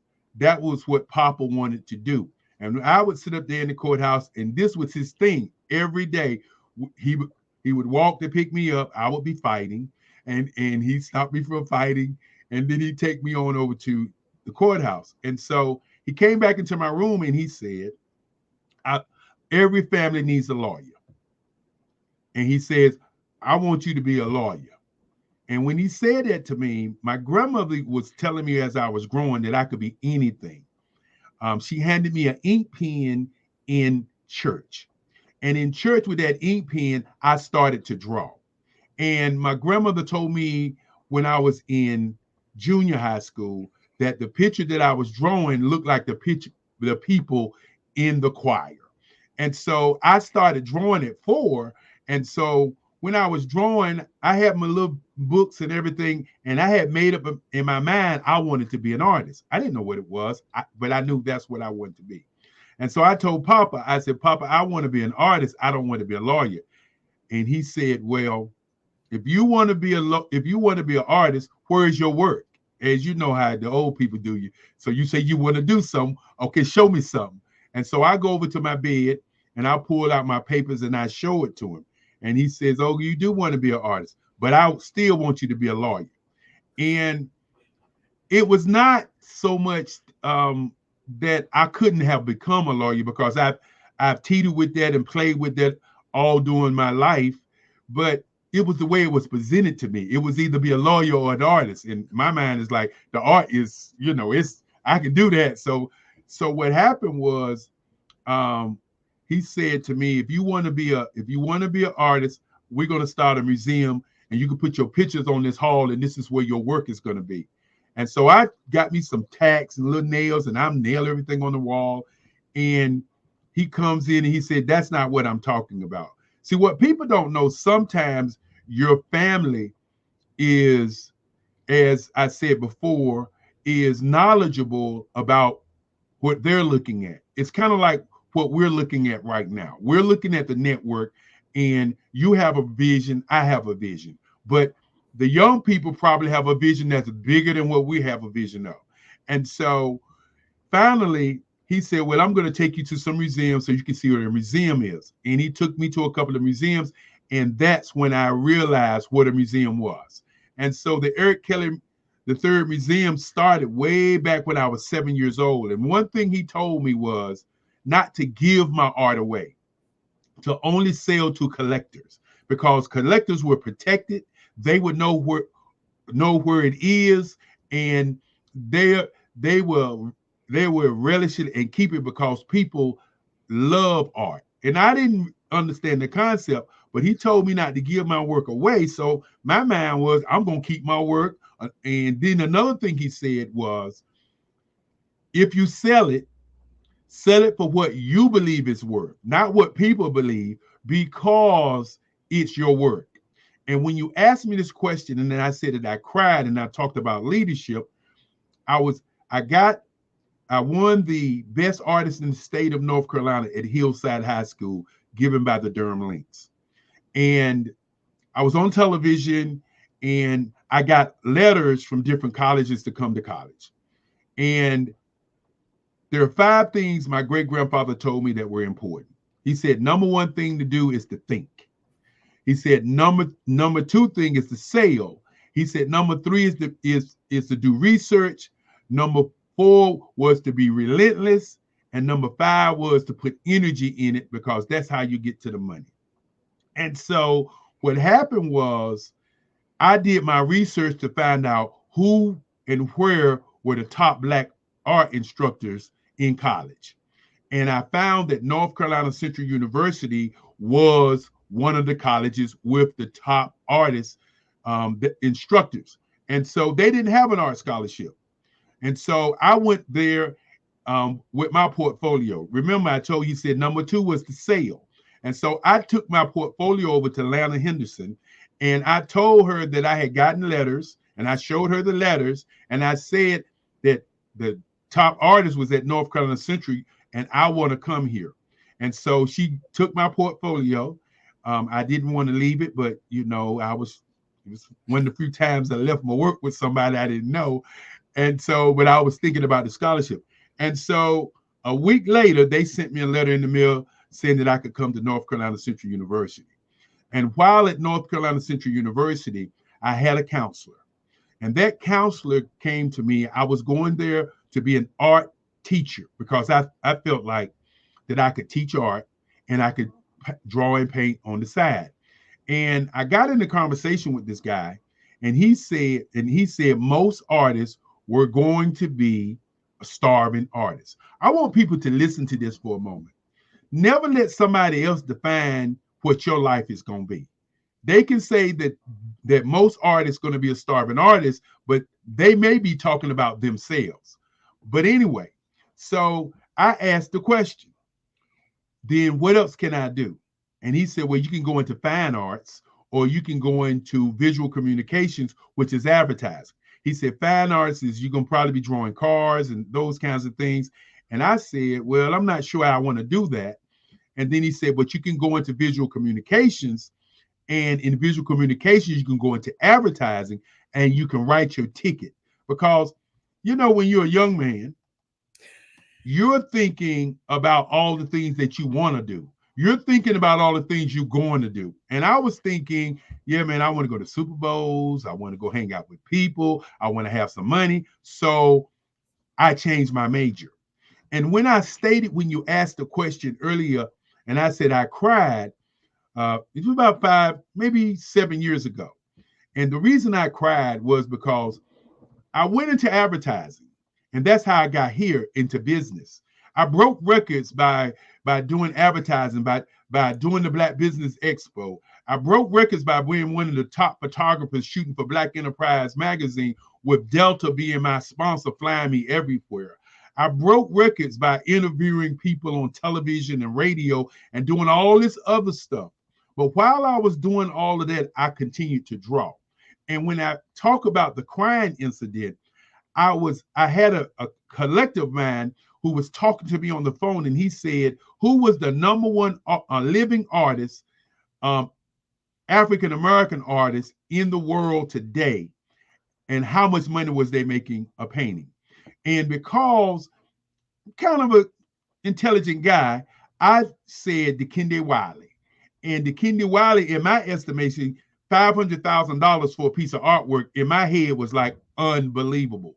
And so my collective friend hung up on me.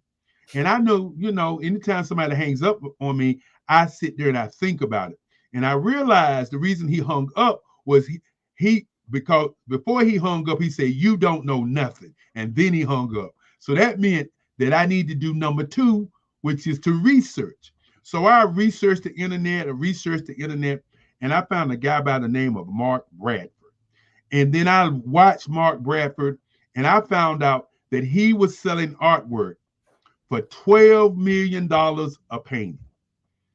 And then I studied him from 7 o'clock in the morning to 9 o'clock at night to try to figure out how in the world is he selling work for $12 million. And I found out why. It was because he followed his dream and he networked with the people who made the decisions for him to be the artist he is today. And when I looked at his art and I thought about my art and I thought about the movement that I moved from to go down the journey that I went down, I cried. And the reason I cried was because what people don't understand about people, it's not in, and I want to make this very clear, it's not in what you are doing. It's in who you are and how you do things. And see, me breaking records and all these other things and me being great in all these other things only means that I was going to be great in whatever I do. I was chasing basketball. I was chasing football. I was chasing all these other things. And the goal was right in my hands, right before me. But getting in proper leadership and not always listening to yourself put me into a position where I'm looking at a guy making $12 million, and I'm saying to myself, man, what are we going to do? And so that's how I got from the art piece over to business. And I don't live in regret because I've had a tremendous and wonderful life in business. And I've had a tremendous life in art. And remember, it ain't over. So I still have the opportunity as I retired at 45 just to do art. And I want you to hear that. I retired at 45 to do art because I believe that when you do what you do all the time and you continue to do what you do, you can only get better. And I believe that I've gotten better as a human being. I believe I've gotten better as an artist and definitely got better as a communicator and as a businessman over the years. Man, that's a lot. We're going to have a Black Business Network Art Expo just so we can show off the preeminence of the abstract impressionist. It's abstract expressionist. Expressionist. Yes. I want to make sure because I know some of my friends out there say, I see Eric's work. I know what he do. He ain't doing the impressionist work. He's doing because initially I was a realist artist, a realism artist, where I was drawing things that look just like they call it hyperrealism now. But I was drawing things, and one day I said, all you're doing is copying. Copying is not creating. Copying is not making. You might as well have a camera for what you're doing, even though I was doing it on a high level. And so the expressionist art that I do now is to show emotion in colors and in expressions. And again, I've thought about doing an art expo. As a matter of fact, for those who don't know, I am working on going to 9 nations in Africa to do that thing. Man, I look forward to the next conversation we can have so we can get more into the mind of Dr. Eric Kelly III, the founder of the Black Business Network. And I look forward to seeing how far we go even this year. I appreciate you for allowing me a seat along the ride. And I'm looking forward to us building a strong team and really taking it to the next level. And one of the things that I like to say, RJ, and many times people come along and you don't recognize an icon when you see it. Many times people come along and you don't recognize history when you see it. One of the things that we're doing right now, we are making history. For those business owners who come on here and they're able to communicate and touch other people, they get a chance to see people who don't know that they actually exist. That's what this is really about. And it's almost like I can turn the switch and talk business, turn the switch and talk art. And one of the things I'd say to people when I'm doing my talks is, do you have an operating system? If you don't have an operating system, then how are you operating? And so as we're looking at the Black Business Olympics, the Black Business Network, and the different industries that we're going to bring aboard, a part of that is because of you, because you have come and you have done some great things for the network. And we look forward to all the great things that you're going to be doing as we move forward. And for those out there who want to be speakers, here come the hook. Those of you who out there want to be speakers, who want to be on the network is to raise scholarships for these kids so that we can send them to college. Yep. So that we can have them to be the next force to be reckoned with. But more importantly, for those who also want to be on this network, we want you to know that this is a marketing network. This is not a speakers network. For those of you over the last 4 years who had an opportunity to speak, you had a chance to speak. We are a marketing network, marketing to the globe. There's more. We talk about North America at 11 trillion. We have not talked about Africa. We have not talked about Europe. We have not talked about Australia and South America and Asia. And so this is a marketing network to market you and your business worldwide. That's what we do. And again, I want to thank you. I know I sometimes get carried away. My passion for what I do is real. This is not something that I take lightly when somebody wants to interview me. I want to give you what you came to get. And you know, as I always say, what you're looking for is looking for you. All of those people out there, and I know we're going down the time, I got to do my last piece. Okay. End with this.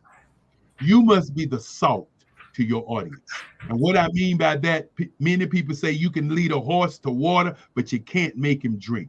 I say that's not true, because you take and put a handful of salt in his mouth, he will drink.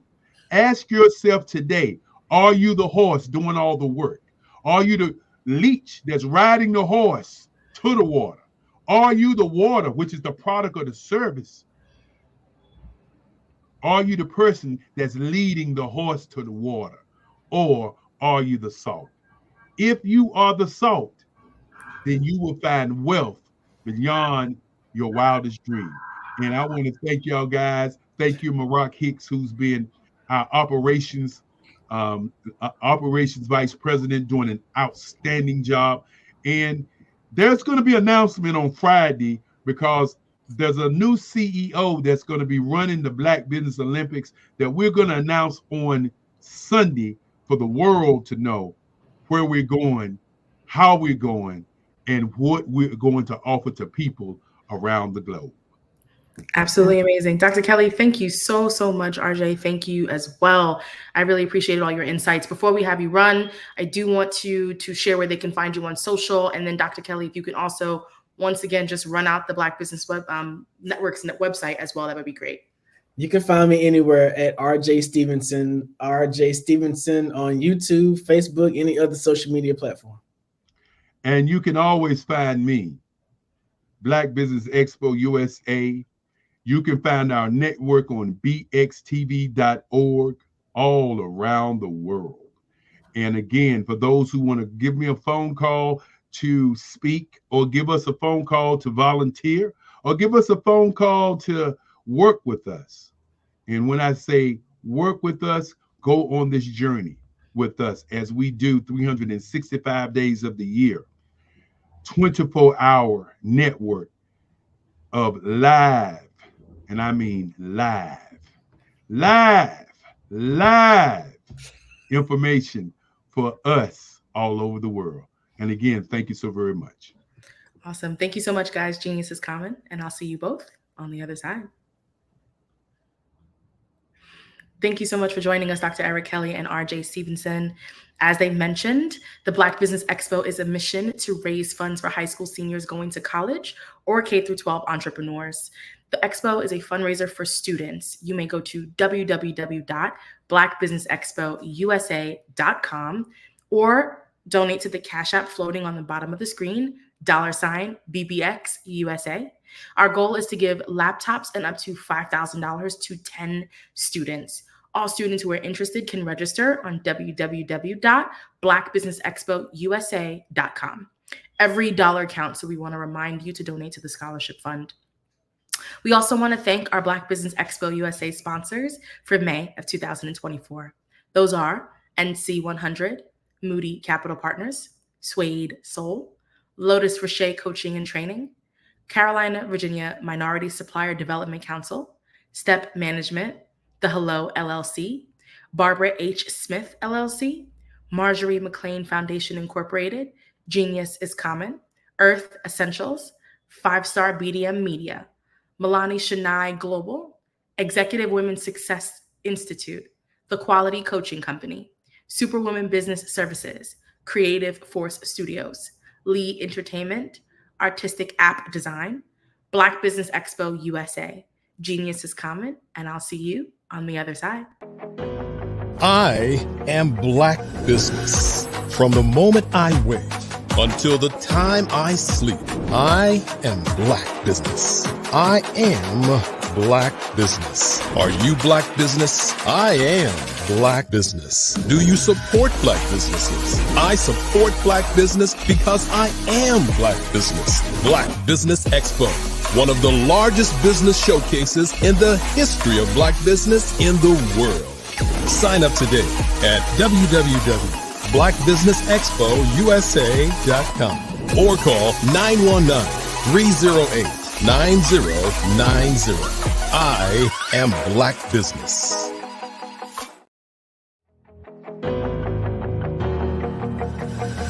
The Black Business Expo's mission is to raise funds for high school seniors going to college or K-12 entrepreneurs. This expo is a fundraiser for students. Please, you may go to www.blackbusinessexpousa.com to donate to the scholarship fund or use the Cash App at $BBXUSA. Our goal is to give laptops and up to $5,000 to 10 students. Students can register online at www.blackbusinessexpousa.com. Every dollar counts. Please donate to the Black Business Expo USA Scholarship Fund.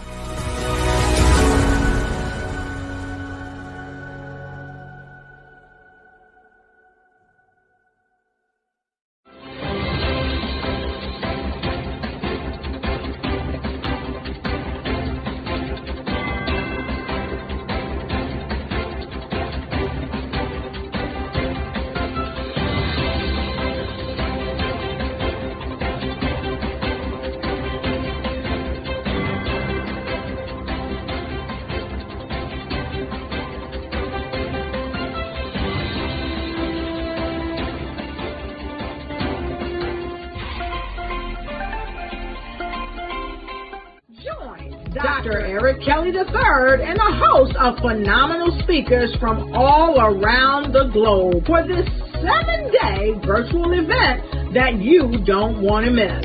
The mission of the Black Business Expo is to raise scholarship money from kids all the way from high school all the way from college. The Black Business Olympics is one of the largest Black business showcases in the world. It is an opportunity for businesses and companies to showcase their businesses globally. We are going to be giving away laptops up to $5,000 away to students.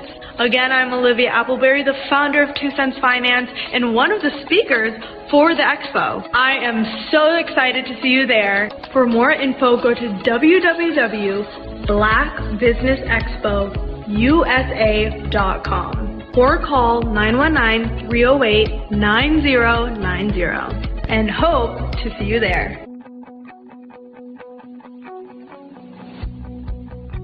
I am Black business. From the moment I wake until the time I sleep. Yes, I am Black business. I am Black business. Tell me, are you Black business? I am black business. Do you support black businesses? Listen, I support black business because I am black business. Black Business Expo, one of the largest business showcases in the history of black business in the world. The world! Sign up today at www.blackbusinessexpousa.com or call 919-308-9090. I am black business. I am black business. From the moment I wake until the time I sleep, I am black business. I am black business. Are you black business? I am black business. Do you support black businesses? I support black business because I am black business.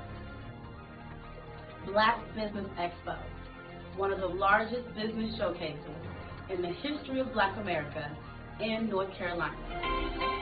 Join Dr. Eric Kelly III and a host of phenomenal speakers from all around the globe for this 7-day virtual event that you don't want to miss. The mission of the Black Business Expo is to raise scholarship money from kids all the way from high school all the way from college. The Black Business Olympics is one of the largest black business showcases in the world. It is an opportunity for businesses and companies to showcase their businesses globally. We are going to be giving away laptops up to $5,000 away to students.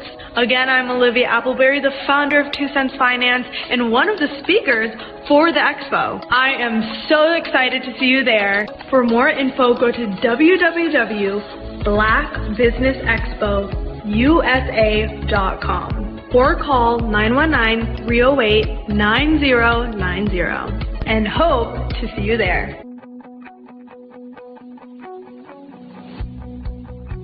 I am black business. From the moment I wake until the time I sleep. Yes, I am black business. I am black business. Tell me, are you black business? Black Business Expo, one of the largest business showcases in the history of black business in the world.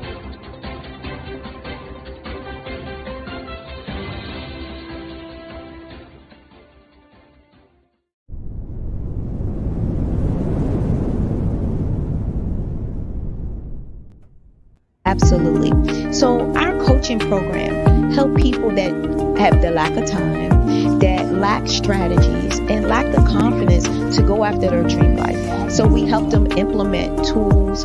We help them implement, I love to leave the inherited lack of finances or the education behind finances. But it wasn't until I lost my firstborn, my only son, that life changed for me. And where I was going after it all, living the corporate life, hit my 6-figure income and living in my dream house with my dream man, driving my dream car. Wow. I nearly lost it all when I lost my son. And so I realized it only takes one financial catastrophe that can change your entire life. That's what made me start All New Beginnings. Because no matter what's going on in life, there's a new beginning. And because of that, we develop a program called Wise Minded. My little slogan is, don't just dream it, let's live it. If they want to connect with you or work with you, what is the best ways for them to be able to do that? Well, for my social media guru, you can connect with me on every single social media platform as Tanya T. Rose.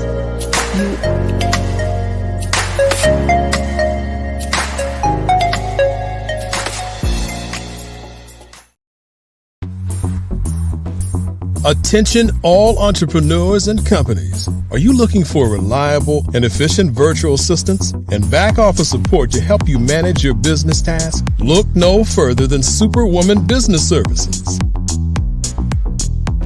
Our team of virtual assistants provides a full range of administrative support services, including operations management, social media marketing, and much more. We also offer website design services to help you create a professional online presence that reflects your unique brand. In addition to administrative support and website design, we offer business development and structuring services to help you grow your business and achieve your goals.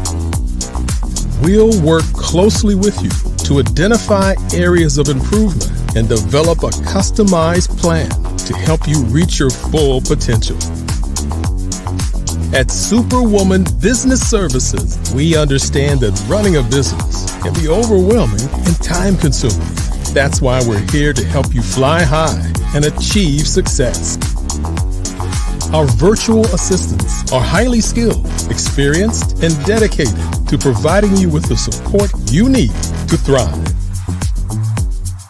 Come fly with us and take your business to new heights. Let us help you become the superhero entrepreneur you are meant to be.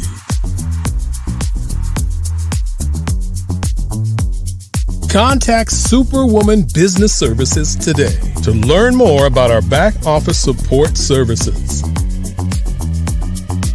Come fly with us and take your business to new heights.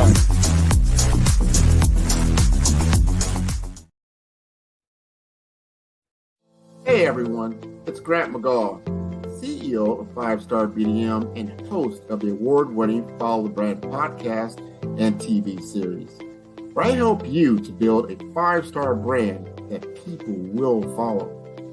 My genius is personal brand development through intelligent communication and helping you achieve your business and career goals. I am a requested speaker on digital technology and brand development issues.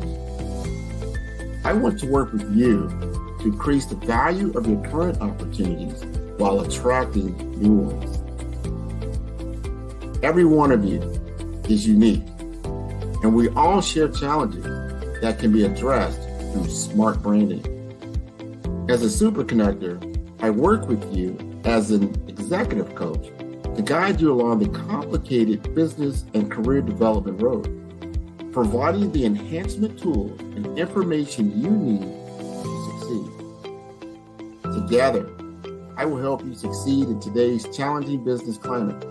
I will evaluate and measure your progress. Best of all, I am right alongside you every step of the way. Build the brand called you. Genius is coming. My friend, my brother is with us, RJ Stevenson. He is a trailblazer in music, media, and ministry. For over 20 years, he has helped develop and establish the national branding images of businesses, institutions, nonprofit organizations, and high-profile personalities. He's a successful church planter. He has been blessed to serve as a preacher, a presenter, and a speaker at various conferences and conventions across the globe. He has established several successful churches and ministries under the brand The Infinity Church in Raleigh, North Carolina, Conway, Arkansas, and currently in Tampa, Florida. Stevenson's insight in media and evangelism caused ministry to soar during the season of a pandemic. The church has left the building by embracing a hybrid model that served both physical and digital ministry partners. We are excited to have this man of God to come before us. We're going to yield this platform into the hands of Pastor Stevenson that he may give us further instructions, further directives at this time. Hello, I am Dr. Eric Kelly III, the visionary strategist and founder of the Black Business Olympics. I invite you to showcase your Black-owned businesses on the Black Business Network global stage. The Black Business Olympics is a global Black Business Network platform that propels Black-owned businesses into the international spotlight. By showcasing your business on the Black Business Olympics platform, you can reach a worldwide audience of potential customers, partners, and investors. You can also establish yourself as a thought leader, an expert in your field, attract lucrative partnerships, and more speaking engagements. In addition, the Black Business Olympics platform provides a valuable opportunity to connect and collaborate with like-minded entrepreneurs and business professionals from around the world. This can lead to new business opportunities, ideas, and relationships. Finally, by sharing your story and expertise on the Black Business Olympics platform, you can inspire and empower others. This is a powerful way to make a positive impact on the world and leave a lasting legacy. If you are a Black-owned business owner, I encourage you to seize the opportunity to showcase your business on the Black Business Olympics platform. It is a once-in-a-lifetime opportunity to make an indelible mark on the world. Be one of the 1,000 visionary entrepreneurs who are changing students' lives, shaping industries, and leaving an unforgettable legacy for their families. Unleash your voice on our global stage and watch your business thrive. Black Business Olympics is one of the largest Black business showcases in the history of Black business in the world. Yes, the entire world. Just give me a call today at 919-308-9090.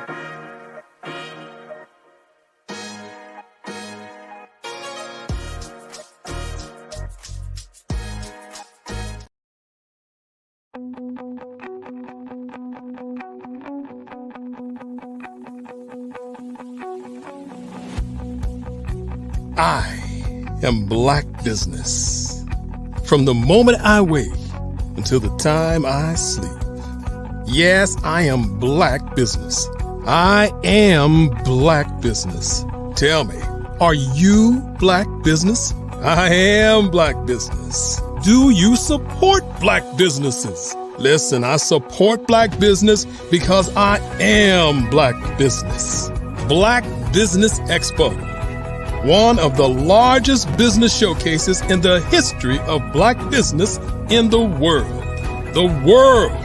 Sign up today at www.blackbusinessexpousa.com or call 919-308-9090. I am Black business.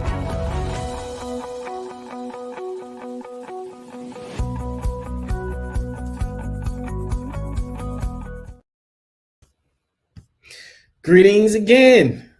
This is the Black Business Network, and I am your moderator for this evening. My name is RJ Stevenson, and I'm glad to be here with you as your moderator for this evening. The Black Business Network is a network of Black businesses from all over the globe. Business leaders, thought leaders, entrepreneurs, we're here to inspire, empower you, and reach you for your journey on Black business. Here this afternoon, this evening, we have our next group of panelists that are going to join us to talk about an amazing opportunity. First up, let me introduce Latasha Oliver. Latasha Oliver is a certified holistic life, health, and medication coach with over 2 decades of experience in the health and wellness industry. Beginning her career in 2001 as a personal trainer and fitness instructor, Latasha quickly advanced to become the operations manager of Shapes Total Fitness, a role she held for nearly 10 years. In 2015, Tasha founded Love and Light LLC, a holistic life coaching business dedicated to helping men and women transform their lives. Latasha's mission is to guide individuals in healing from past traumas while promoting a healthy lifestyle. Join Latasha in discovering the power of holistic health and wellness and embark on a transformative journey towards a healthier, more balanced life. Also joining us is Mr. Johnny Grandison. He's a project manager with the federal government. He received his degree in civil engineering from Florida A&M University. He's also co-owner of Premier Health and Wellness Consulting, LLC, a company that serves to educate and empower people to make informed decisions to be healthier spiritually, mentally, and physically through health and nutrition education. Johnny's married to the lovely Miss Beverly Grandison, and they reside in Chesapeake, Virginia. Last but not least, we have Dr. Tiffany Hendricks, also known by Dr. Tiffany Marie on her social media platforms. She's currently a full-time telemedicine virtual primary care provider for over 40 U.S. states. Dr. Tiffany Marie received her MD from Howard University School of Medicine in Washington, D.C., and completed her residency at the University of Alabama School of Medicine, Huntsville Family Medicine Program in Huntsville, Alabama. She's been practicing for over 20 years, including over 6 years in private practice. Dr. Tiffany Marie is double board certified in lifestyle medicine and family medicine, focusing on lifestyle modifications to treat and reverse chronic conditions. Deprescribing is her passion and the foundation behind Full Health and Wellness, where she uses tips and tools to help people need less prescriptions to enjoy more living. Please welcome Latasha Oliver, Johnny Grandison, and Dr. Tiffany Marie to our stage. Thank you all for joining us tonight. Thank you so much. So not too long ago, I got a phone call from Latasha. Funny thing is, a few years ago, I got a phone call from Latasha. And so Latasha called me talking about this amazing opportunity that we're going to talk about on tonight. So Latasha, you want to go ahead and introduce the situation that we're talking about this evening? Situation, yes. So yes, I call you RJ because I saw a great opportunity to change people's lives. And that's, what I've always been in the business of, in the health and wellness industry. If I find an opportunity to change someone's life for the better, that's what I'm going to do. And this opportunity here allows us to change people's lives. And some people don't even realize that they need this change. And, unfortunately, a lot of us, even myself, are walking around with different things going on and not understanding the root cause of it. And this opportunity allows us to help so many people fix the root cause of so many things that we're dealing with. So yes, I made that call and you jumped on board. And Dr. Tiffany is a key person for us. And I love the fact that we do have a doctor on board, to talk to about these things, because sometimes people want to talk to a doctor when you're talking about these types of situations. So I love the fact that we have Dr. Tiffany on our team. So yes. Now, I know we're using the word situation, but tonight we're having a health and wellness conversation. Johnny Grandison, man, you've done so much in inspiring people all over the country to get involved in living a healthier lifestyle. Can you talk about why you were inspired to join in with this company and talk about the product and program that we're talking about this evening? Okay, well, for over 20 years, we've been in the industry, being able to share things that we've seen, and a lot of times our conversations at the dinner table is dealing around somebody's death, somebody's medication, somebody's hospitalization, and that seems to run rampant in our families. But they don't talk about things, lifestyle things that they can do to actually help that, and sometimes people are like, it's been going on so long, they feel like it's hereditary. They feel like it's just something that's a matter of course of getting older. And for those of us in this particular community, we realize that doesn't have to be the case. And so for years, we've been trying to address lifestyle and nutritional values of people needing to eat healthier, because that is a need, exercise and stuff like that. But that wasn't always what people wanted to do at that moment. They wanted to live the life they were accustomed to, the things that were customary in terms of food in our particular communities, they want to continue to do. And so we're like, how do we find a way to get people right where they are and help them transition to where they need to be? And so this particular protocol from where we are now allows us to, one, help work with the body, help them do right where they are, just not only change what they're eating, but when they're eating it. And so this protocol kind of help them to where they can see success very quickly. And once they see that, they realize this is something they can do. This is not for other people. This can be for them too. And when you look at the influence that many people have, this is a vehicle which gives them the ability to have a greater impact. It's an impact in terms of improving their health, not only for them and their families, but for whole communities. And so we thought it was important that we come on board now so that we can actually help people and direct them into this particular way of life. Now, Dr. Tiffany, I love the fact that you help people de-prescription themselves and get away from all of the stuff that I don't want to hear doctors say to me when I go to the doctor's office. You help them to find a way to live a life of health and freedom. Can you talk about why many of us in our communities go first to medication before finding natural ways to help cure and heal our bodies? Well, you know what? I think that's a great question. I would say, I think the biggest issue with people of color is lack of education. So even though the reality is people of color tend to not trust physicians as much, but we also don't have the education to know what else is out there or feel that that's safe.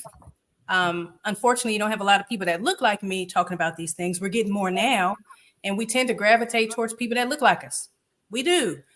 So having somebody out there that can look like brown people, people of color, we can actually help open up that conversation a little bit more to say, hey, there's other options. You don't have to take just drugs. In fact, for all these lifestyle conditions, high blood pressure, type 2 diabetes, pre-diabetes, high cholesterol, heart disease, those are lifestyle related conditions. If we know the right things, we can reverse that and even get off some of those medications or not get on them at all.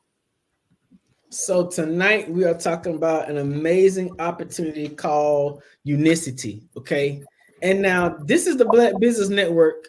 So we're not just talking about the health of it. We also talking about the business of it.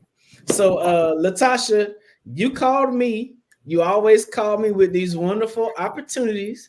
So why don't you go ahead and tell everybody about Unicity?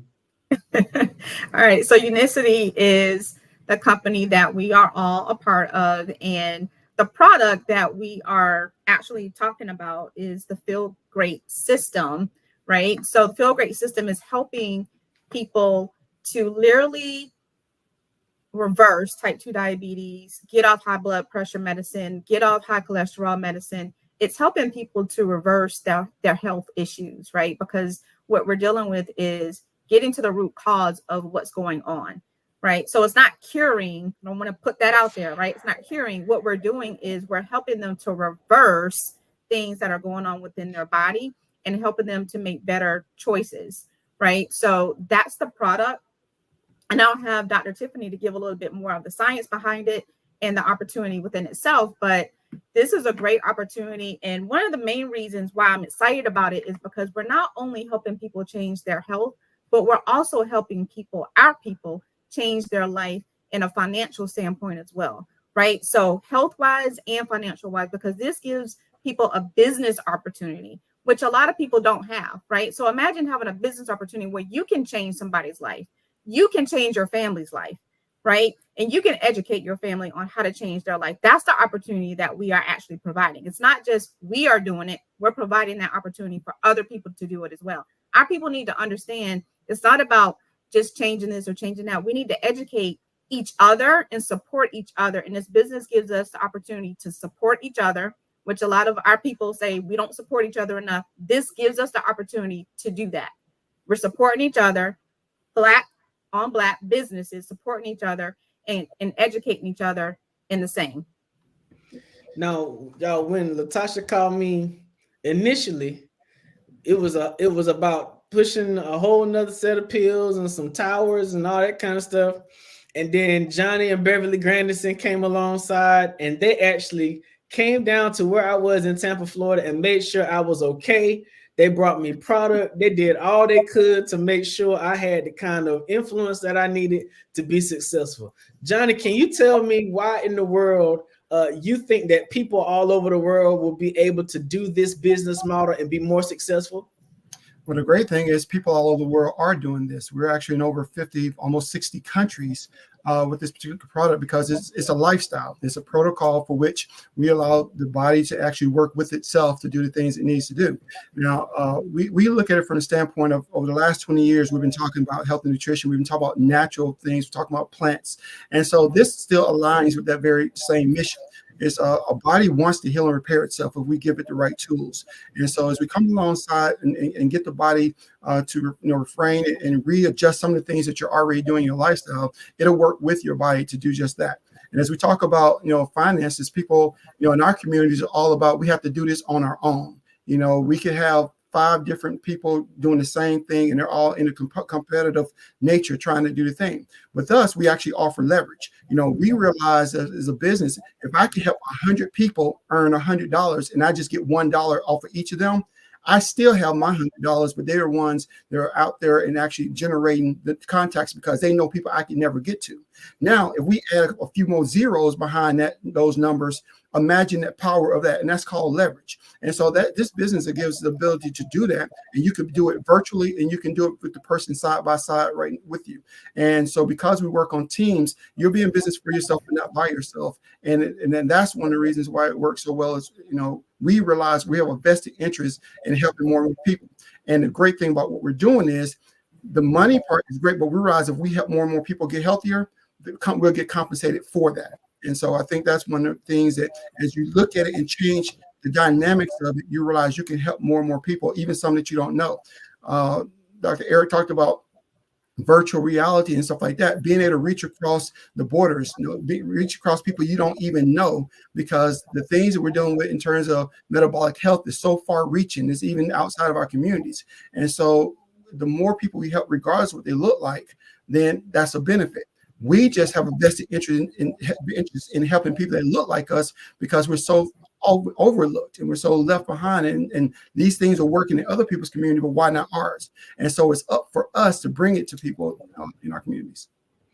So now, Dr. Tiffany, we done called it a situation.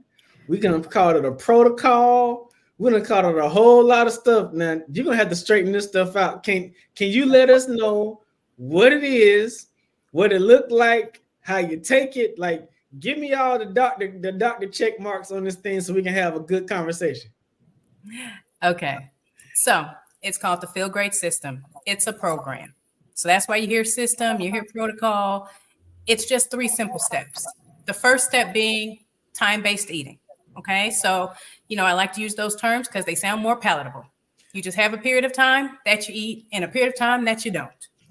Because we're trying to hit the root cause, which is insulin resistance. So that means you just literally need to stop eating to decrease insulin. Insulin comes from when our body breaks down carbohydrates, and then your pancreas has to release insulin. So if you don't eat, there you go. You decrease your insulin resistance right there. So that's part 1. Part 2 is a yerba mate drink that is from, so when I say yerba mate, that's an herb from South America, largely used in Argentina. And what that does is it acts like those GLP-1 shots, Ozempic, Wegovy, but it naturally does what those things do, and not to the crazy levels that it does. So that way you don't get the crazy side effects, like thyroid cancer, stomach paralysis, needing a feeding tube. But you're able to get some of the other benefits, the weight loss, the shrinkage. You're able to get the decrease in your A1Cs, the cholesterol, and you're getting the fat burning, and then the energy, the mood. I mean, my kids say I'm in my hippie phase. So that's the other part. And then the third part would be a fiber blend, and it's a 7-strand fiber blend. And so I tell people way before I came across this whole program was eat the rainbow. You want to eat all the colors in the vegetables because they all have different phytonutrients that we need, right? But how many people are doing it? If we're honest, I wasn't even doing it. So having something that helped me do it was huge, and that's what the fiber blend, the balance does. So you wake up in the morning, you mix your tea, the yerba mate drink, and you drink this first thing in the morning, skip through breakfast, if that's what you can do. But I meet people where they are. Like Latasha, when you're coaching people, you don't give them $2,000 a goal and they get mad when they don't meet it because that messes their self-efficacy up, right? Okay, so you do this in the morning. And then you come to lunch, you have your lunch. And if that's your largest meal, then you'll do the fiber blend. That's when you'll do that. But if it's not, you'll save it for dinner. After lunch, you're drinking your tea again. And you're sipping on it because it's cutting down the carb cravings. It's making you not want to eat as much. It's decreasing the food noise is what it's doing.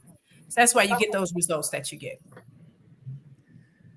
So let me regurgitate what you said the best way I can. Now, I'm not a doctor, so I'm going to just say it like I said. In essence, you want me to drink the bottle of murky stuff, right? And you call it Hakuna Matata, right? And then there's a sleeve of fiber that reminds me of the old Crystal Light.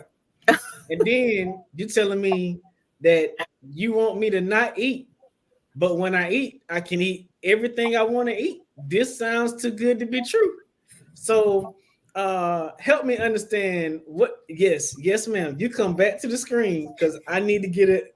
You got me saying ABCs over here. I don't understand. No, but what you said is a simplistic way, but it still works that way. So there's plenty of people that have been doing the program just that way, didn't change a lick on what they ate, still eating the same foods. And so honestly, because I'm using this as a transition, I don't give my people too much to change that first month, because trying to get down drinking the murky stuff, which actually tastes like an Arnold Palmer to me. It doesn't taste that crazy murky stuff. But anyway, so to get people to do that is the first goal. And then the next month, I'm like, okay, what things can we work on? Can you actually miss breakfast? Now I want you to increase your veggies, because you're getting veggies with the balance. You're getting your veggies with this fiber blend, but I want you to eat more veggies, because that's where the power is too, right? And so I just add on where they are. But there are people doing absolutely nothing different. That's why it's easy. So, as in any business, there is money associated. Let me see, Latasha, can you talk about how much it's gonna cost me to add the Arnold Palmer tasting murky water and the fiber stuff to my diet? All right. So the Feel Great system. Okay. So the Feel Great system per month is $159. Okay. And then so you got to think too, in the mornings, for most people, once you get to that point where you're skipping breakfast, you're actually saving money, right? So you're skipping breakfast, and then you're taking your tea, you're drinking that throughout the day. So then you have your lunch, and then you have your dinner, right? And you're having your fiber with your heaviest meal. Most people, that's with your dinner, right? So yeah, so it's $159 a month. So for $159 a month, you said I can reverse a lot of the symptoms that I'm seeing that are unhealthy in my life, and I can live a healthier lifestyle for $159 a month, and I save money by not eating breakfast. Johnny, there's got to be a catch to this somewhere. Come on, talk. Come on now, brother. I think part of the catch is helping our unbelief. If I told you I had a Lamborghini outside and all you had to do is give me $159 and you could have it, some people would find even if they go borrow the money, they go find the money. So it's about the value that they see in it. And so when you look at lifestyle and you look at the things that they're already spending money on, all you can do is just recommit those particular money. But think about the cost of healthcare as it is. We also call it a sick care system, and people are doing whatever. Now, I could tell you there's a movie that came out, and it was a show that came out. People paid hundreds of dollars to go to it right after they got through their $100 suits and their $200 hairstyles that they did. So the money part that people can make it happen if they so chose to. I look at it from the standpoint of what you're spending. You're actually saying that we kind of call it cost neutral, if you will. But what if your lifestyle is so improved that you now have a better quality of life? What if you have more vitality? What if all the people that have known you for years can see that change in you just because you start making some lifestyle changes? And as you have those levels of success, you're going to want more success, so you're going to continue to do it. And other people, you now give permission that they can do it as well. And so we look at it as it's the price of something, but it's the cost of something, and it's two different things. And it's the cost of not doing it as well, especially when we see the medications that people are on and the injections that they're giving themselves and how much they're paying for those shots. And so that's the price they're paying today.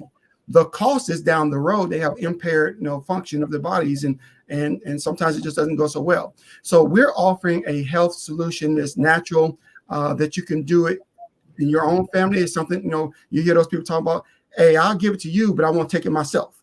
It's a bunch of doctors prescribe stuff that they ain't ever trying to take if they can avoid it. And this is something that you'll actually want to do. So Dr. Tiffany, listen. Now, I used to hear about side effects because they said them real fast at the end of the drug commercials, right? But when Johnny and Beverly and Latasha told me about the side effect of what people are experiencing from this program, I was shocked and amazed. I've been living in Tampa, Florida for 7-8 years now. And now I'm back in North Carolina, but in Tampa, they started having this epidemic before the pandemic called BBLs. And so people were using these other methods to shape their bodies, But the side effect I heard about this program is a little different. Can you talk about that side effect?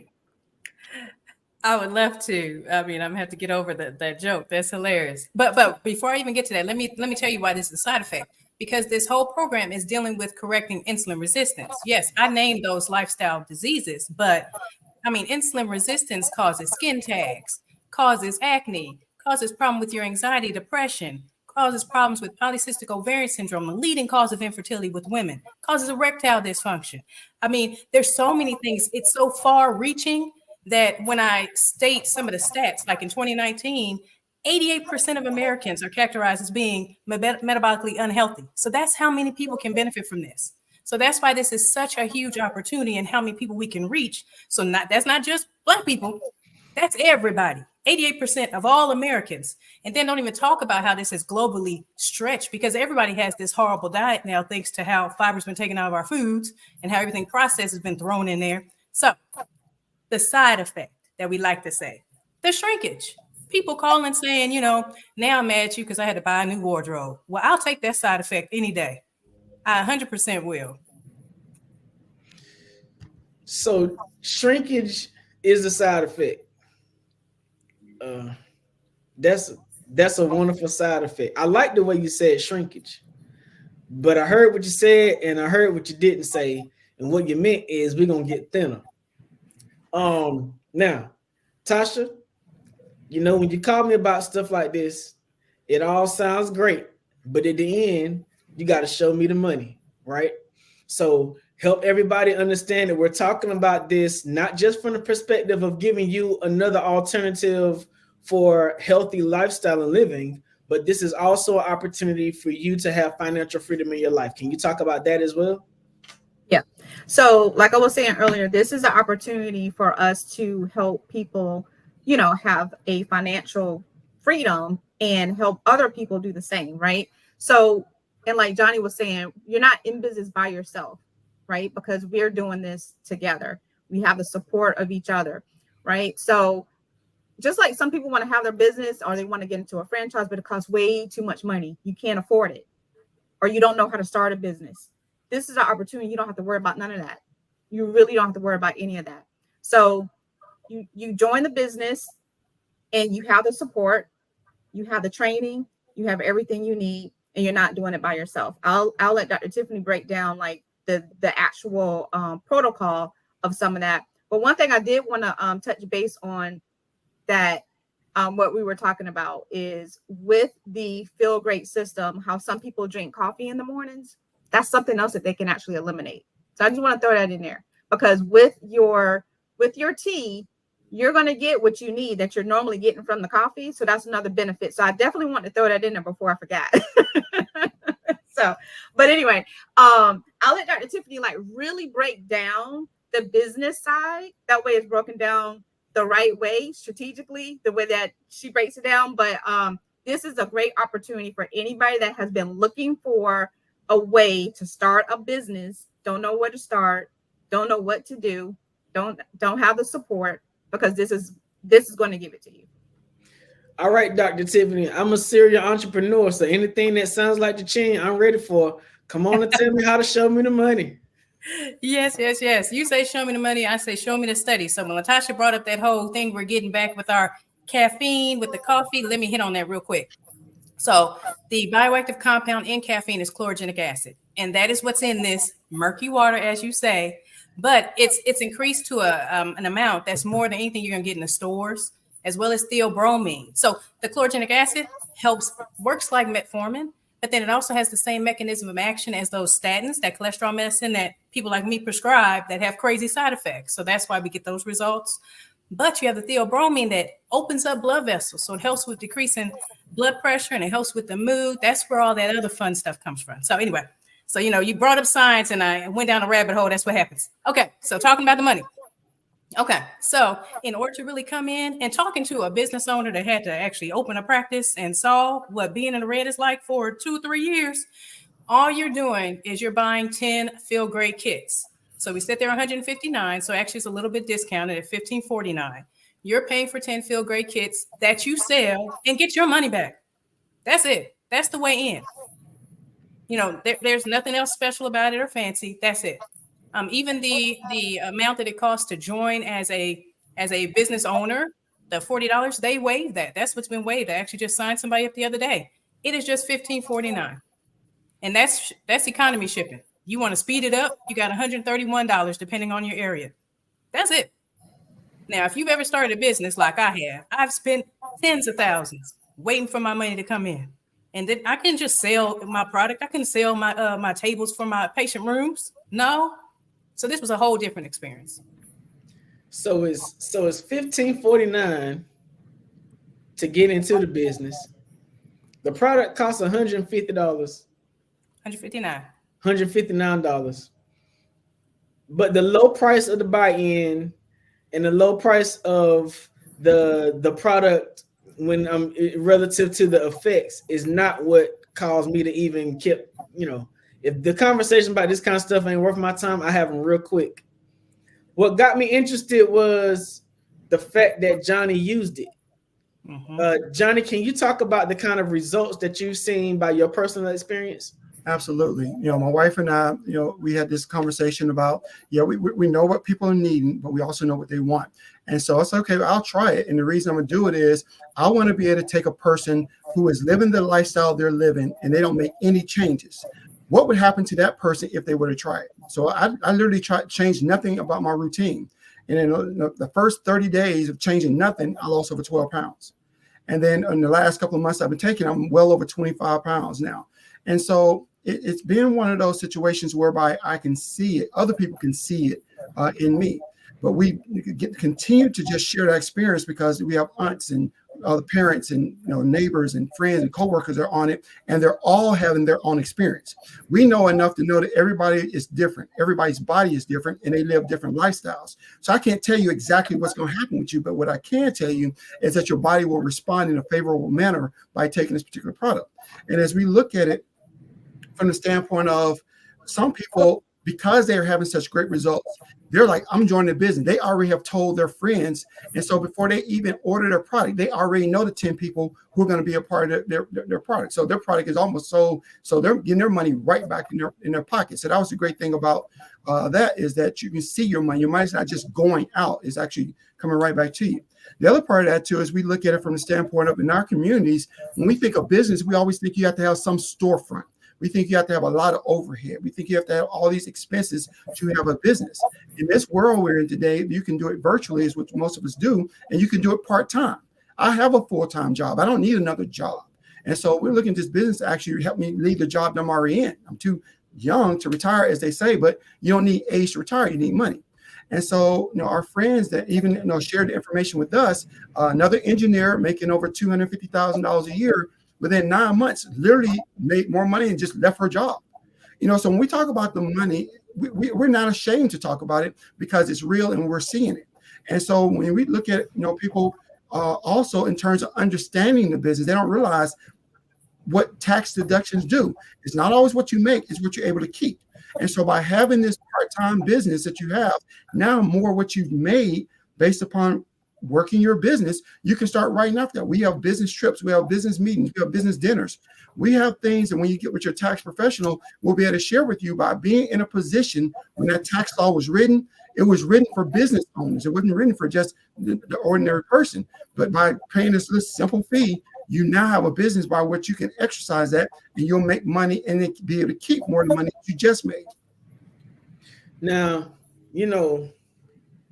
when I get into situations like this, just like before, I don't get into them because I need some more money or because I need some more business or some more work to do because I'm already busy. Okay. I get into situations like this because I see the value in how it can help our community. Yep. In the past, I had a problem about feeding some kids in the neighborhood. Tasha called me, and when she called me, she gave me an amazing solution. So I didn't jump into it because I wanted to make some money. I jumped into it because the product was good at supplying a solution for the ills that I saw in my community. Yep. This is another product that solves the ills that we see not only in the community with our health issues, not only in the community with the wonderful side effect of helping us become slim, but also this product and the strategy and the system of compensation allows us to see more value in who we are as Black people. And one of the things that I had problems in a lot of other systems was that you never saw Black people at the leadership of it. And it always seemed like we were positioned in the business in a way that we were never able to get ahead. Dr. Tiffany, can you talk about how this system and compensation sort of leverages what we can see in our community as results? Well, actually, yes, I can. I just got back from a recognition event, our first ever in America. And and I was one of the 4 to 5 Black people walking the stage, getting recognized for the leadership and for what we were able to accomplish. And, as Johnny talked about, one of our business partners and how she was able to replace her engineering income. She has been pushing all of us, pushing me. It's never about the color. I mean, we have this product in Puerto Rico. They were walking the stage. We have Canadians. So we have all types of brown people on the stage. So when I tell you, it clearly is obvious that there's a place for us. And with what the numbers I'm seeing coming, I mean, with Johnny, with LaTasha jumping on, I'm already in a team bringing more people of color with me to the next event. You have no idea how excited I am. I didn't have to do this, just like you said. I'm doing really great in my virtual primary care practice. I don't have extra time, but the fact that this is helping those conditions, allowing me to de-prescribe medications and then help people to actually build their wealth and then grow and be recognized and get to levels they never thought they could, that's fun for me. So yes, this company does all that. So Natasha, I can't tell everybody about the program situation and circumstance and not help them get connected to it. So how do people find out more about this program? How do they get connected? How do they join the team? How do they get the products? Give them all the information. Right. All right. So the website to go to is youfeelgreat.com/C/LaTasha. And that is, let's see. So youfeelgreat.com/C/LaTasha. youfeelgreat.com/C/LaTasha. Listen, once you sign up, trust me, this is what LaTasha do. She gonna call you and call you and call you and call you, but she's not calling you to get on your nerves. She's calling you because she really wants you to get benefit of this amazing opportunity. Listen, these people have helped me to feed children in a whole neighborhood. They've helped me to turn around the healthy lifestyles of a whole community. And trust me, I would not be bringing this to the Black Business Network if it was not a solution to some of the ills that we commonly see in the healthiness or lack thereof in our communities. Listen, this is a solution for your health. It's also a solution for your financial freedom. And Johnny, bring it home like you know how to bring it home. Okay. And I just want to make sure people know how to spell that. Is the letter U, not Y-O-U, but the letter U, right. feelgreat.com/C/LaTasha. And spell LaTasha, L-A-T. L-A-T-A-S-H-A. Yeah, so we just want to make sure they had to spell it right. So I definitely appreciate this time that we're having right now. And we realize this is an excellent opportunity to make a great impact in our communities, helping people at the crux of. We hear people in our families talk about diabetes all the time, or pre-diabetes. High blood pressure and cholesterol is almost like a ritual where if you get old, they feel like that's just a rite of passage. And that is not the case. And even for those who have been already diagnosed with those, it doesn't have to remain the case. We've helped so many people reverse their type 2 diabetes. And again, we don't make any guarantees, but we see it over and over and over again. So we're passionate about what we do, and we want this for you and for yours. You don't have to be stricken with whatever it is that people have been diagnosed with in your circles, and there's hope for it. And lifestyle is at the foremost. So we're not going to say don't exercise, don't drink water, don't eat healthier, all those things that a good lifestyle has. But this is something to come alongside to make that journey easier. For people who even try to intermittent fast and they're like, man, I just got munchy, I got the hungry, whatever. This makes it so easy. This is something that anyone can do, and we want the best for you as well. So definitely want to make sure that, reach out, and that you can reach out to us, because we're here for you. Even beyond this program, you can always reach back out to us, because even if we make one red down from you, if we can help change your life and you can help duplicate that and change someone else's, we have still done our job. And that's the bit. How can we help people in our communities and all across the world to live a better life? And that's part of that connection that we have. And, so other than, salvation, this is right in line with that. So health is new wealth. Wow, what an amazing conversation. Thank you all so much for bringing your valued expertise. Thank you, Dr. Tiffany, for showing us the murky water that tastes like Arnold Palmer. And man, I can't wait to see how many people come and take advantage of this amazing new healthy lifestyle because they saw it here at the Black Business Network. I appreciate you all so much for your time. Thank you. Thank you. And so I'll slide you all backstage. Genius is coming, and I'll see you all on the other side. All right. The Black Business Network is definitely an amazing fundraiser for all of our young people. You can go to the Black Business Network website at www.blackbusinessexpousa.com to get more information about how you can participate in the fundraiser. Our mission is to raise funds for high school seniors going to college or K-12 entrepreneurs. It's an expo, it's a fundraiser for students. To donate to the scholarship fund, you go to www.blackbusinessexpousa.com or use the Cash App that's on the screen below, $BBXUSA. Our goal is to give laptops and up to $5,000 to 10 students. Students can register online at www.blackbusinessexpousa.com. Every dollar counts, so we want to remind you to donate to the scholarship fund. Let's thank our Black Business Expo USA sponsors from May 2024. NC 100, Moody Capital Partners, Suede Soul, Lotus Richey Coaching and Training, Carolina, Virginia Minority Supply Development Council, Step Management, Barbara H. Smith, LLC, Margin McLean Foundation, Incorporated, Genius is Common, Earth Essentials, Creative Force Studios, Lee Entertainment, Artistic App Design, and Black Business Expo USA. Again, my name is RJ Stevenson. I'm the CEO and founder of Creative Concepts Production and Designs. Genius is coming, and I'll see you on the other side.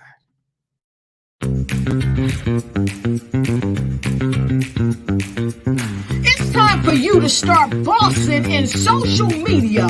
For all your social media needs, you've come to the right place at the right time to get your website designed, landing page, social media platforms, and get the training you need to get in front of the people that's ready to buy your products and services.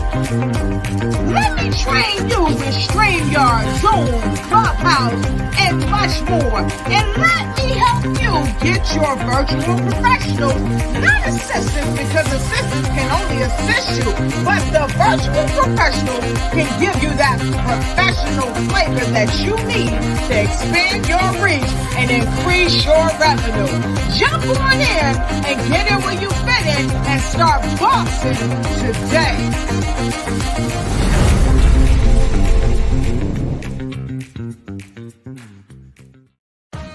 Are you an innovative entrepreneur or business owner ready to embrace the future of business transformation? The world is evolving at an unprecedented pace, and it's crucial to adapt and pivot towards success in this dynamic landscape. At the Hello LLC, we are dedicated to guiding you through this transformative journey, offering a comprehensive suite of services that extend beyond the metaverse and 3D immersive experiences. Our mission is to empower businesses and brands by assisting them in building, branding, systemizing, and automating their operations. We specialize in steering businesses from a two-dimensional existence to a thriving three-dimensional presence, where opportunities abound. We help businesses harness the power of technology to work smarter, not harder, enabling them to operate efficiently and stay ahead of the curve. Our diverse range of services includes: Our Biz in a Box is a complete business solution package designed to jumpstart your entrepreneurial journey. From strategic planning to digital infrastructure, we've got you covered. Your one app, one tap solution. Our motion work AI videos transform your brand storytelling with our cutting-edge AI-driven video production, captivating your audience like never before. Our 3D VR environments will step you into the future of immersive experiences. With our custom 3D virtual reality environments that engage and captivate your customers. Lastly, in our Pivot membership program, we offer tailored guidance and support to either show you, teach you, or take care of the transformation process for you. According to a 2023 study by Fundera, a staggering 28% of small businesses in the United States do not have an online presence. This statistic underscores the importance of embracing digital transformation. Having a website is more than just an online presence, it's a gateway to unlocking numerous benefits, including reaching a broader audience, showcasing your products or services, generating leads and sales, establishing trust, providing customer support, and maintaining competitiveness within your industry. The Hello LLC is committed to helping you excel in all these aspects of modern business, not just limited to the metaverse alone. Why should you choose the Hello LLC to navigate this transformational journey? By partnering with us and harnessing cutting-edge technology, you can provide immersive experiences for your customers, expand your global reach, reduce operational costs, and enhance brand recognition, all while working with a company that holds integrity in high regard.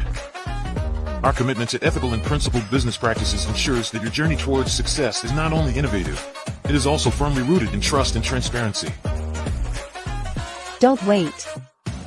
Take the first step towards a brighter business future. Contact us today to explore how we can support you in developing a remarkable digital presence and immersive experience that will leave a lasting impression.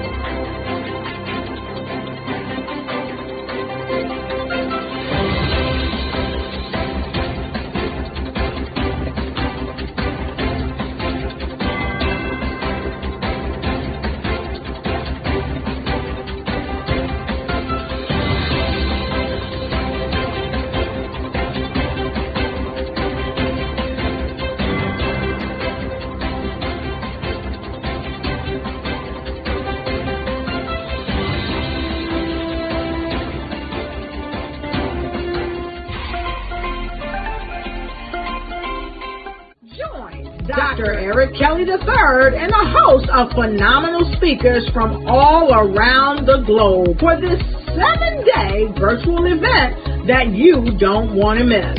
The mission of the Black Business Expo is to raise scholarship money from kids all the way from high school all the way from college. The Black Business Olympics is one of the largest Black business showcases in the world. It is an opportunity for businesses and companies to showcase their businesses globally. We are going to be giving away laptops up to $5,000 away to students.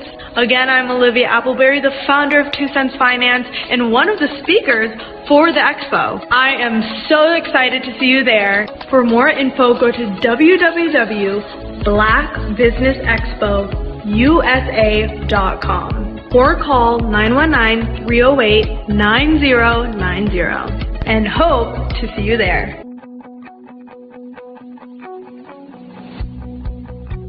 I am Black business. From the moment I wake until the time I sleep. Yes, I am Black business. I am Black business. Tell me, are you Black business? I am Black business. Do you support Black businesses? Listen, I support Black business because I am Black business. Black Business Expo, one of the largest business showcases in the history of Black business in the world. The world! Sign up today at www.blackbusinessexpousa.com or call 919-308-9090. I am Black business. I am Black business. From the moment I wake until the time I sleep, I am Black business. I am Black business. Are you Black business? I am Black business. Do you support Black businesses? I support Black business because I am Black business. Black Business Expo, one of the largest business showcases in the history of Black America in North Carolina.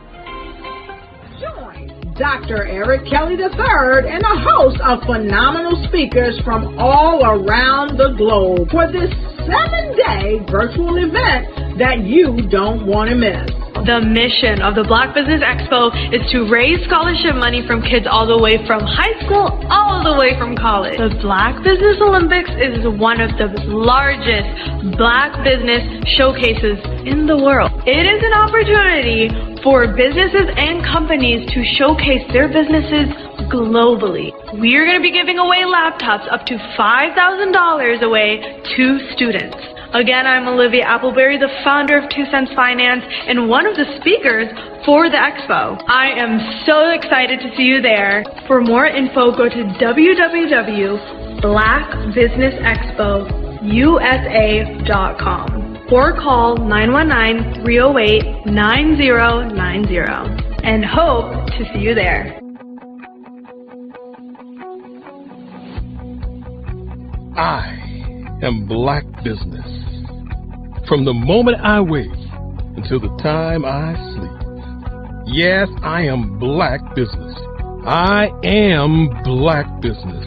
Tell me, are you Black business? I am Black business. Do you support Black businesses? Listen, I support Black business because I am Black business. Black Business Expo, one of the largest business showcases in the history of Black business in the world.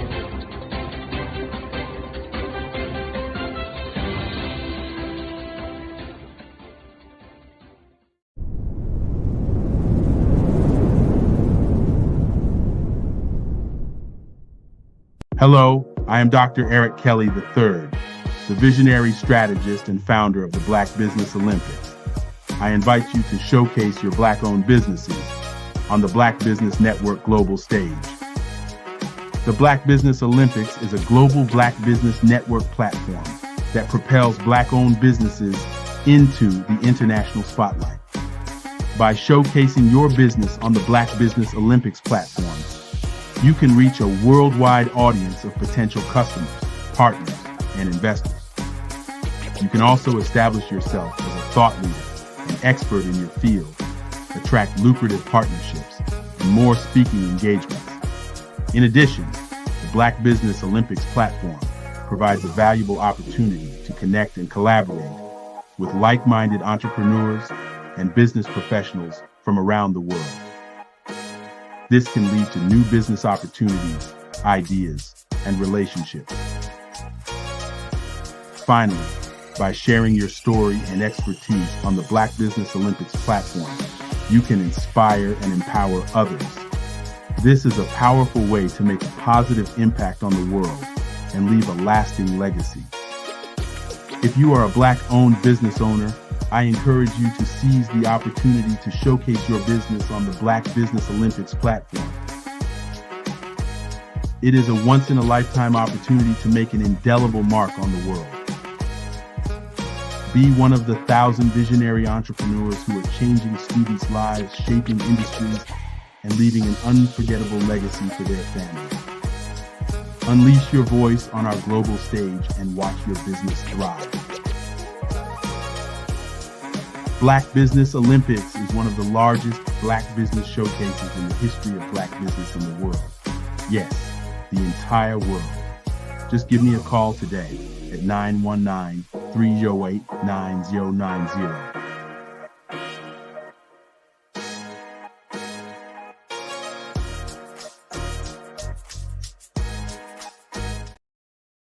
Are you a forward-thinking entrepreneur or business owner? The world is changing faster than ever, and it's time to pivot and adapt to the future. Hello LLC is here to help you do just that. Hello stands for helping enterprises leverage leading-edge optimizations. Our innovative solutions can streamline operations, reduce overhead costs, and give you a competitive edge in a market projected to reach $5 trillion by 2030. By pivoting to the metaverse, businesses can tap into a rapidly growing market that is projected to be a significant part of daily life for 25% of Americans by 2026. As a full digital metaverse agency, the Hello LLC can help you create custom solutions to streamline operations, increase productivity, reduce costs, and drive brand recognition. Why should you pivot to the metaverse with the Hello LLC?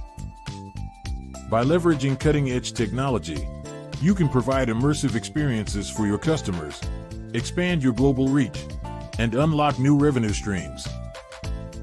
Contact us today to make the pivot.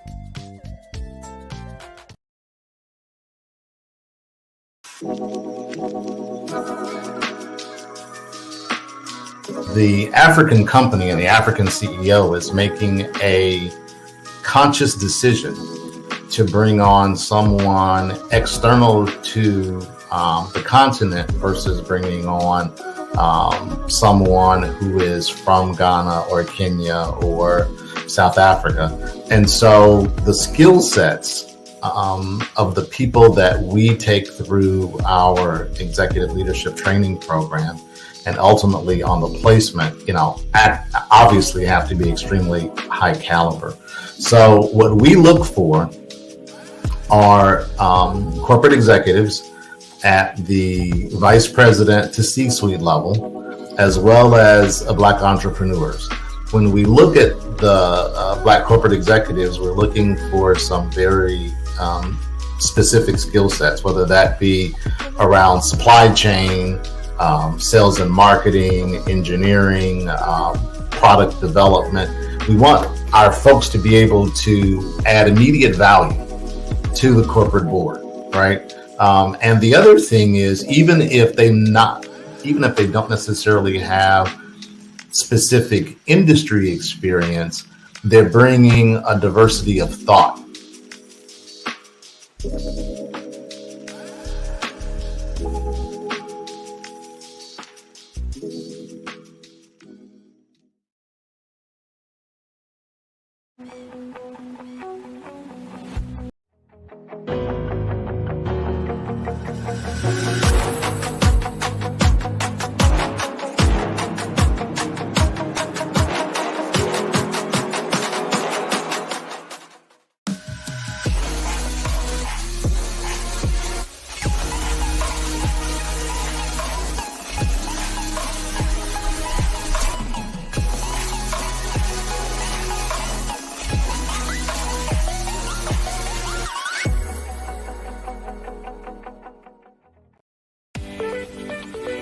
You are in the right place at the right time.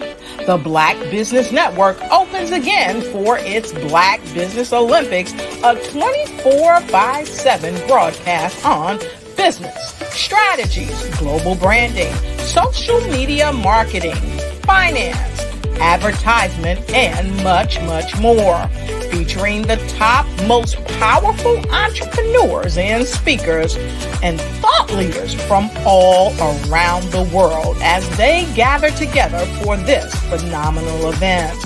Join the Black Business Network streaming live into the metaverse, STEM City, USA, Black Multiverse, Pod TV, Roku, Hulu, iHeartRadio, Apple TV, YouTube, TikTok, Instagram, Google Podcasts, Facebook, LinkedIn, IBM TV, Spotify, and Twitch.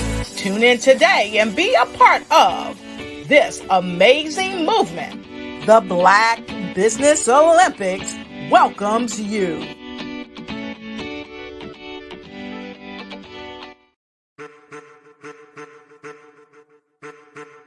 I am a child of the Most High God. He has gifted me in ways that I could not even imagine and didn't know.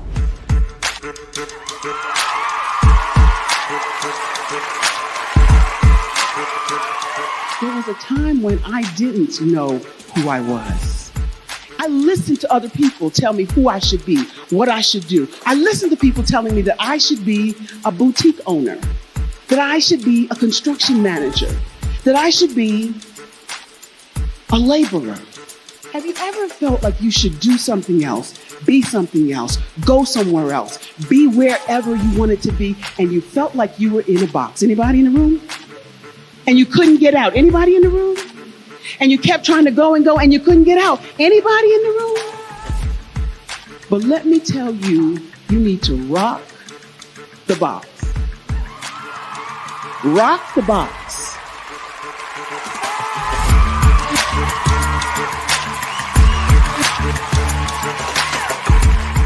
I am engaging, inspiring, and empowering.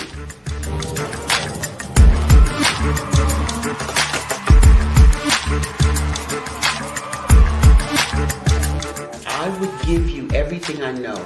Just by touching you, if I could, by osmosis, give you every single thing I've learned, I've gone through, I know I would.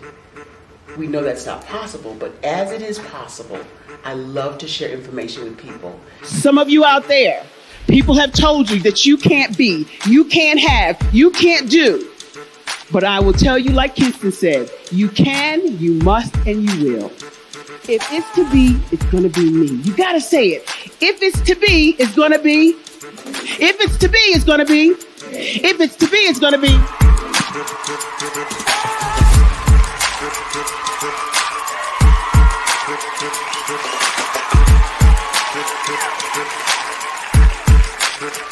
Barbara is because she believed what her mama said about her and not what other people told her.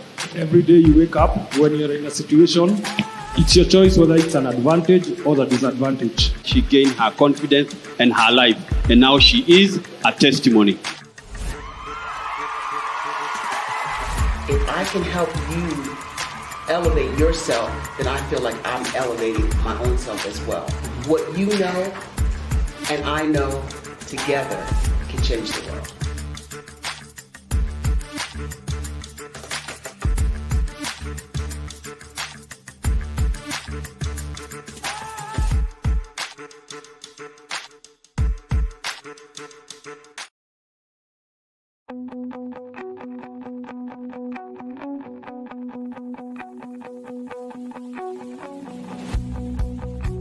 I am Black business. From the moment I wake until the time I sleep. Yes, I am Black business. I am Black business. Tell me, are you Black business? I am Black business. Do you support Black businesses? Listen, I support Black business because I am Black business. Black Business Expo, one of the largest business showcases in the history of Black business in the world. The world!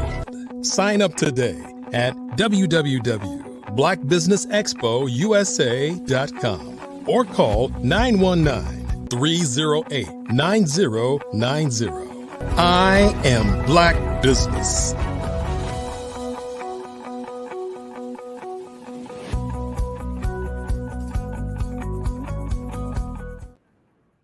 Great day, business owners, entrepreneurs, thought leaders, and corporations.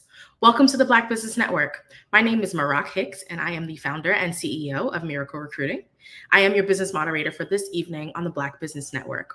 The Black Business Network is a 24-hour business network showcasing Black businesses, business owners, entrepreneurs, and thought leaders worldwide. We have speakers from North Carolina, London, Singapore, Africa, Japan, and cities all over the United States. I am joining you this evening from Philadelphia, Pennsylvania.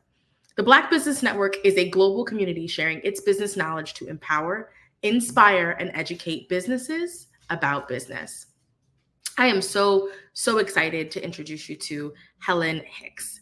Helen Hicks is a dedicated mental health professional who spent nearly 3 decades making a positive impact in the field. She currently splits her time counseling individuals in her private practice and helping parents learn how to parent healthier and easier with her SMART Goals parenting. I'm very excited to introduce you to Helen Hicks. Hi, Helen. Hello. So happy to be here. Thank you for that wonderful introduction, Marak. Yes, excited to have you. Well, I will leave you to your keynote address. And with that said, genius is coming, and I'll see you on the other side. See you on the other side. Hello, everyone. It's so nice to be back. It's been a while since I've been on the Black Business Network, but it's so exciting to be here. So yes, I'm a licensed professional counselor. I am an author. I am a parent coach, and I'm the mother of 5 sons. So with all this experience, I have put it together and put it into an easy to understand, easy to follow package, what I labeled SMART Goals Parenting. So, when you learn the goals and when you learn how to achieve the goals of SMART Goals Parenting, what you wind up with is a struggle free, I should say, power struggle free parenting experience. And your children also learn how to be self disciplined and emotionally stable. Like, who does not want that type of parenting experience? And I'm here to share with you that that is what I have with all 5 of my sons. My youngest is 13 and my oldest is 30. So I have wonderful relationships with them, and I absolutely want to share this with as many people as possible. And I have a professional goal of reaching 1% of the world's parent population to teach them how to do this. So let me jump in and get started with, well, what are the SMART goals of parenting? Okay. So the first SMART goal is that you, as the parent, have to become your child's respected figure. Okay. So in my book, The Parenting Treatment Plan, I refer to the respected figure often as the authority figure. So when I talk to people, I use the term respected figure because I found out that a lot of people have a negative reaction to the term authority figure. So if I change up and switch in between respected figure and authority figure, please understand I really do mean the same thing, and it's not a bad thing. So the second goal of SMART Goals Parenting is that your child will learn how to make good choices. And after all, at the end of any of our lives, we are simply the summation of all the choices we have made. So if you can give your child a wonderful head start in the world and teach them what goes into making good choices, and then have them have a track record before they turn 18 in being able to make those good choices, then that's wonderful. Okay. So going into this a little bit more, and I'm not going to give you everything. I do have an online parenting course. And if you go to my website, www.helenvhickscounseling.com, there is a link on my website for the course, and it is very cheaply priced because, again, I want to reach 1% of the world's parents. So it is priced to reach 1% of the world. Okay.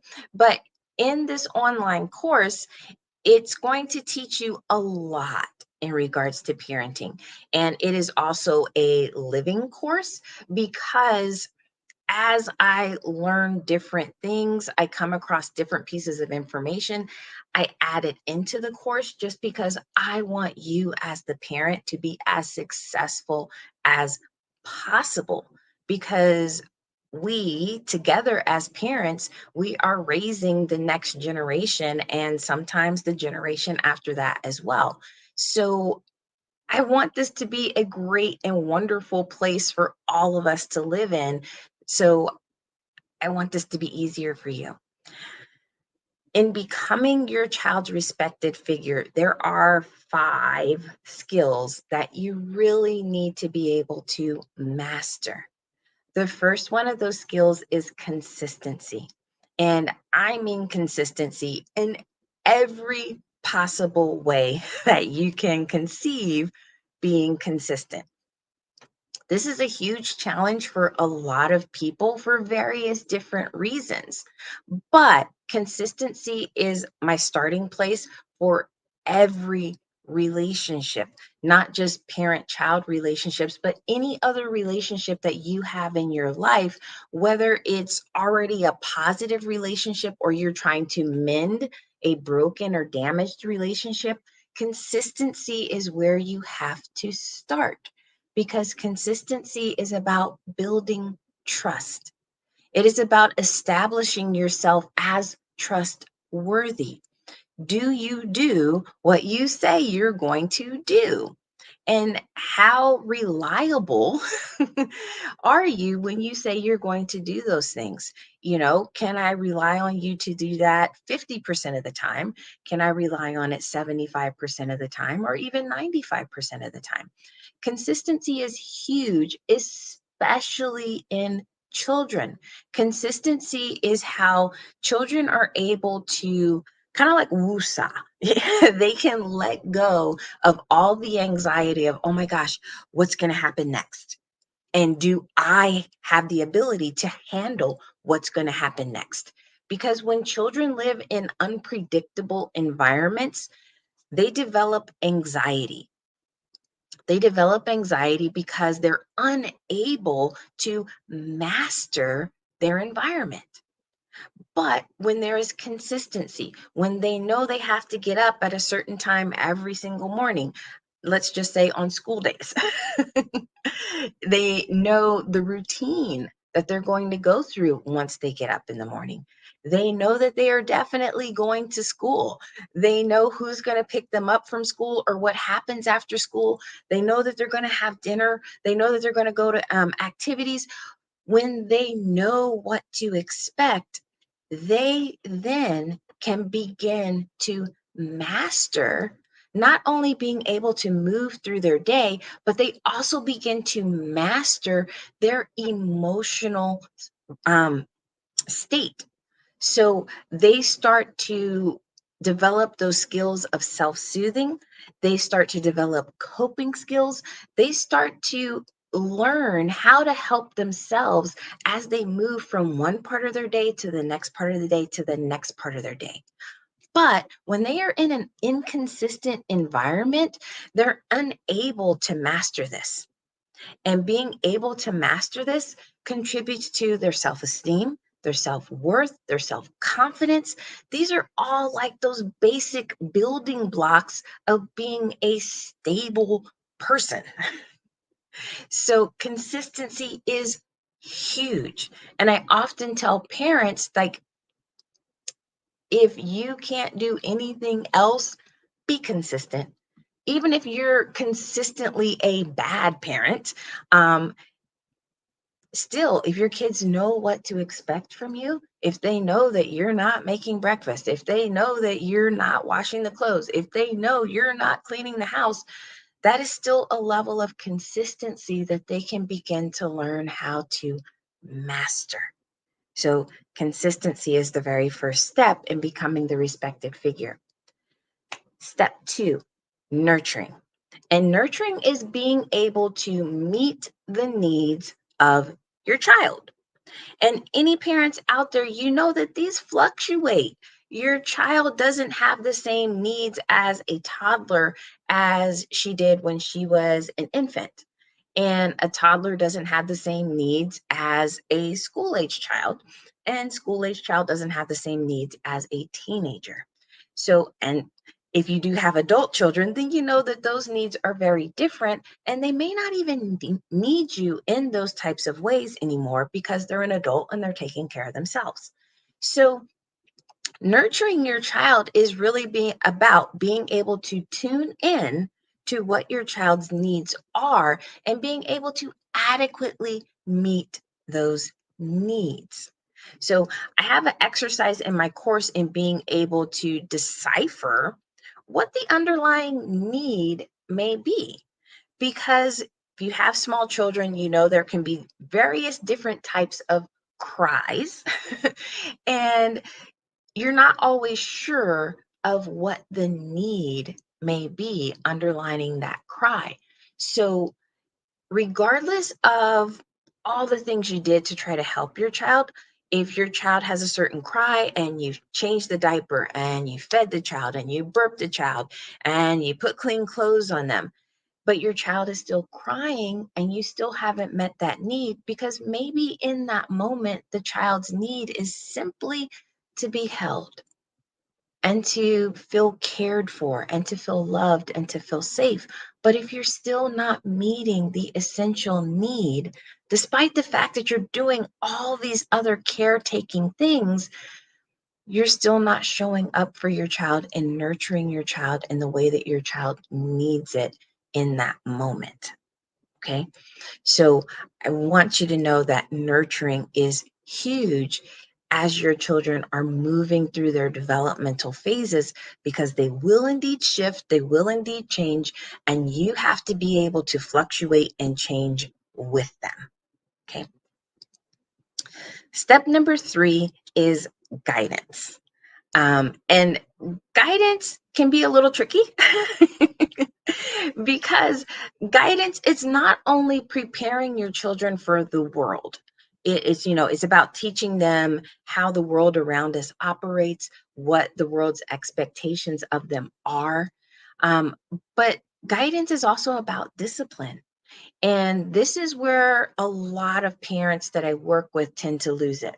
Either they're not sure of how to appropriately discipline, they're not sure of what consequences or what rewards to reinforce, they're not sure like how to go from A to Z in regards to this process, along with the fact that they may be experiencing their own emotional flooding from being in a circumstance where your child is openly acting out at the store or in some other public place. And so you may feel embarrassed. You may have your own emotional reaction that you are trying to deal with. And in trying to deal with your own emotional reaction, you're really not all the way there to help guide your child through this reaction. Okay. So guidance is huge, and it's often a place where a lot of times emotional safety gets compromised. So, emotional safety is another really, really, really big thing that I talk about and I teach parents, because in order for you to remain the respected figure, you have to also maintain an emotionally safe environment. So, what does that mean to have an emotionally safe environment? That means that your child knows he or she can go to you and talk to you and share with you whatever it is that he or she has going on, and that there isn't going to be a backlash, that you are going to be accepting and receptive to where they're at, and being able to hear them without taking things personally and still be able to show up for them, to not retaliate, to not withdraw affection, to not be overly punishing because you didn't like what they had to say. Like, emotional safety is about making it 100% okay for your child to have whatever experiences that they're having in life, and to share that with you openly and safely. So that does not mean disrespectfully. I am not in any way an advocate of children being able to disrespect parents. That's like a huge no-no. I'm a child of the 70s. So there is a lot of different parenting styles that were happening in the 70s, and disrespecting parents was a no-no. So let me talk about that a little bit, because I hear a lot of people who kind of mix up the usage of the word respect in the way that I just used it versus the usage of the word respect in the way that I mean it when I say respected figure. So let me briefly make this distinction. So respect in the latter is in regards to when people are essentially looking for a subordinate to engage with a superior in a certain manner that acknowledges that they are a person of power, that they are a person who should be acknowledged and interacted with in a specific way. There's that type of respect. Okay. And sometimes people tend to couple that type of respect with a sense of fear. And that's what I'm not an advocate of. I'm not an advocate of a child fearing a parent. I am an advocate for a child kind of like knowing their place, knowing that no, you do not have the right to be in my face having certain conversations with me or speaking to me in any type of way because that's how you speak to your friends. Mm-mm. I think there is a hierarchy within families, and that hierarchy needs to be respected because there is a hierarchy in our society. And this is an extension of that guidance in teaching your child what to expect and how the world works and how they have to operate within it. Because it's kind of like if you don't, your child's going to go to their first job, the low man on the totem pole, thinking that he can approach, the CEO and tell the CEO what he thinks about his company and what he's doing and not doing and this, that, and the other. And then your child will no longer have a job. So I do believe that there is a hierarchy that is to be respected in the sense of it's reverenced. It's acknowledged as having a place in our society and in our lives. And then I have over here being the respected figure, which is more so about you as the parent carrying yourself and conducting yourself in a way that commands respect. And what I mean by commanding respect is you are a role model that your child wants to be like. Your child doesn't have to have the same goals and aspirations and dreams as you do in order for him to want to be like you. He can want to be as kind as you. He can want to know how to interact with people with a certain charisma. He can want to be able to show love and extend love to those around him and to be generous. And if you are that type of role model, that's an aspect of being a respected figure in which other people regard you and want to emulate you and want to be like you because you carry yourself in such a way that they're drawn to that. They're drawn to how you operate as a person. So those are the differences with respect, just really quick. So let's come back to being that respected figure. I have given you consistency, nurturing, guiding, right? The next step in becoming the respected figure for your child is listening. And listening is really, really, really, really, really, really, really important because the point of you listening is to understand. It's not to simply listen with your ears and hear your child speaking and to wait for the pause in their speaking so that you can prepare yourself for your rebuttal or whatever other things that you want to say. Listening is about truly understanding how your child's inner world works. So, one of my sons, he has a language disorder, and so a lot of times when he speaks to people, it takes him a long time to get to his actual point. And part of that is while he's talking about all these things, he's in his head trying to figure out, well, what are the words that he wants to say that will help other people understand, what's going on in his head. So with him, I have to listen a lot. And sometimes I have to do some work in being able to put together, oh, he said this and he said that and he said that. How do these things connect together? And sometimes I have to give him the words that help to connect it. And I can't do that if I'm not listening. And if I'm not listening to understand, then I'm not even going to know there is a connection between the things that he is saying. And if I'm not reflecting back to him a sense of understanding, then he's not going to talk to me. He's either going to see me as unapproachable because maybe I'm rushing him through his story because I don't want to spend the next 20 to 30 minutes trying to decipher what he could have said in 5 minutes. He could see me as unapproachable. He could see me as I don't care. So when parents dismiss, an opportunity for their child to speak to them and to open up to them and to share their world with them, then children begin to withdraw. And they feel like, well, you're not really interested in me. I don't matter to you in that way.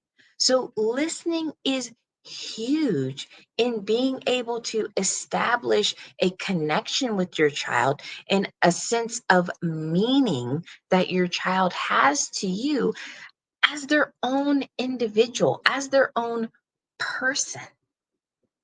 So listening is a really big thing, and it's not just about waiting for the pause so that you can have a rebuttal, okay? The last of the 5 skills that I go through and I teach parents is talking. So of course, throughout all of this, you're going to have to be communicating with your children in some manner. And the first thing I like to remind people of is however you talk to your child, that becomes how your child talks to everyone else, including you and including themselves. So how you talk to your child is essentially shaping your child's inner voice, the language and the communication that your child develops internally, that thing that sticks with all of us throughout the duration of our lives. It's like at my age, I still have my moments of, all right, Helen, so what we have to do today is, and this is what we're going to do. I have that inner dialogue just like everybody else has that inner dialogue. And so as a parent, here's a challenge for you. I challenge you to take just a few minutes to really listen to how you are talking to your child and to really think about what exactly are you teaching your child? How are you shaping your child's own inner dialogue by the way you speak to her, the things that you are saying to her? Are you encouraging her? Are you lifting her up? Are you using gentleness and kindness and care and compassion as you are helping to shape and guide her? Or are you being harsh and distant? Are you being overly critical? That just kind of reminds me of another sidebar real quick. I put up a post on social media like a year or so ago, and I think it was very simply written of, no one needs your judgment. And I had a woman who was obviously a mom respond to me, and she was like, I totally disagree. I mean, how in the world can I get my kids to behave? And how can I tell people if I don't like this and I don't like that if I'm not judging them? Right? So, again, here today, I am standing by what I said then. No one needs your judgment. However you choose to speak to your child, speak to yourself, speak to anyone else around you or in your life, no one needs you to judge them as right, wrong, good, bad, pretty, ugly, capable, incapable, and that's what judgments are. They are putting limitations on people according to how you choose to see them in that moment. and nobody needs your judgment.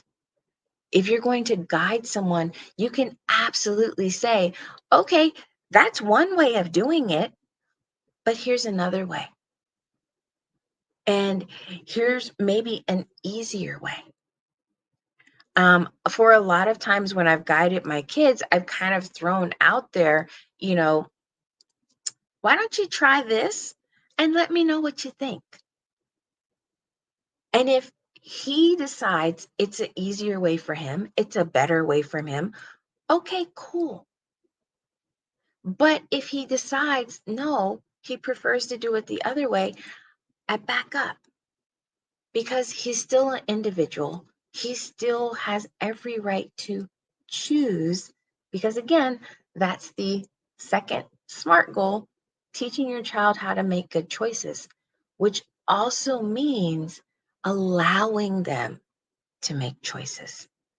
Yes, there is an art form to this because you also need to know which choices you should allow your child to make because not all choices are for them to make. So all of this comes together. And if you learn how to master these 5 skills of consistency, nurturing, guiding, listening, and talking, this will result in you being able to create and maintain an emotionally safe environment, establish yourself as the respected figure for your child. And how I teach you to go through the discipline process, it eliminates all of that emotional flooding for you so that you can maintain that emotionally safe environment and your child stays engaged. And once your child is engaged and invested in that relationship and that connection that the two of you have, so much unwanted behavior disappears. It falls away. There's no need for it anymore. Your child doesn't need to throw themselves on the floor or to throw things at the wall or to yell and scream in order to get your attention, in order to get you to be engaged with them. They know that they can get your attention and be engaged with you and get their needs met without having to do all of that. So there is so much about the parenting experience that people don't like, they don't want, they wish they could crumble it up into a ball and throw it away. That disappears when you learn how to parent with my SMART goals parenting. As I stated before, I do have my online course. If you go to my website, www.helenvhickscounseling.com, there is a link there where you can go there. You can check it out. I even have a free preview for you. I mentioned a few of the things that I've mentioned here in my talk today, and there's a few different things that are on the free preview as well, but there's also a lot within the course that helps you to understand why this approach to parenting is healthier and what makes it easier. Because I promise you, I told you before, my oldest is 30 years old and not a single power struggle. Like, how many of you want that experience? You want to be able to parent your child, interact with your child, and not have power struggles and not have those arguments. Like, we have discussions, and we've had discussions for years. One of the very first discussions we had is when my oldest was 9, and then the second one was 7, and then the third one was 3. And they actually came to me and they said, "Mom, we think you yell at us too much." And I said, "Okay, well, let's sit down and let's talk about it. Let's talk about why am I yelling?" And we were able to identify the reasons as to why I yell and what they could do to help change the reasons why I yell. And we came to an understanding, and ever since that day, there's been no more yelling. simply because we sat down, we talked about it respectfully, respecting each other as persons, as individuals, as having needs. And we came up with an agreed outcome that has survived over 20 years. So this is all that I want for everyone, because if your family unit is healthier and the family unit down the street from you is healthier and the community gets healthier and the schools get healthier and the cities, and we just keep growing and growing and getting bigger and bigger, then what kind of world will we actually have shaped and created for ourselves if we're just making small jumps in growth, small jumps in healthiness, small jumps in making life easier? And that's really all that I want to do for people. I just want to help you create what I've created in my home. And it's really not hard.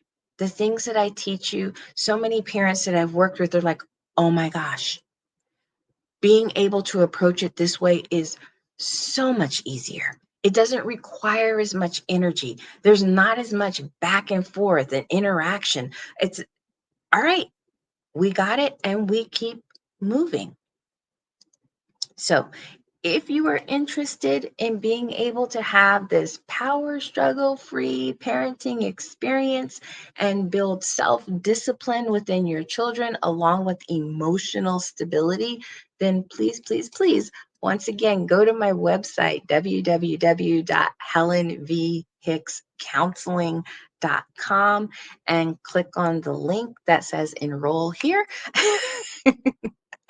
And I will see you in my online parenting course. And just to also let you know, within the course, there is a free community. So what does that mean? Everyone else who has joined the course has a space not only to view other videos that I have done in regards to parenting tips, but you can also ask me questions. It's not you enrolling in this course and then kind of feeling abandoned by me. And I'm not asking you to now, okay, you have to pay me however many hundreds of dollars in order to access me and ask your questions and to gain clarification or specific information or guidance for your situation. I am not abandoning you. You will be able to access me in the community, ask me questions. I will respond. I give video answers. I want to help you as much as possible for as little cost to you as possible. So if you're interested, then I definitely hope that you will join me. I know I have a few minutes left. So I'm just going to talk a little bit in regards to emotional safety and why that's even important. Any of you who are familiar with Maslow's hierarchy of needs, then you know it's kind of looks like a triangle that's divided into 5 layers. And the very bottom of that layer is food, clothing, and shelter. And basically, Maslow is just saying that as human beings, every single one of us have, needs that are in common as part of being a human being. Okay, so that bottom layer is food, clothing, and shelter.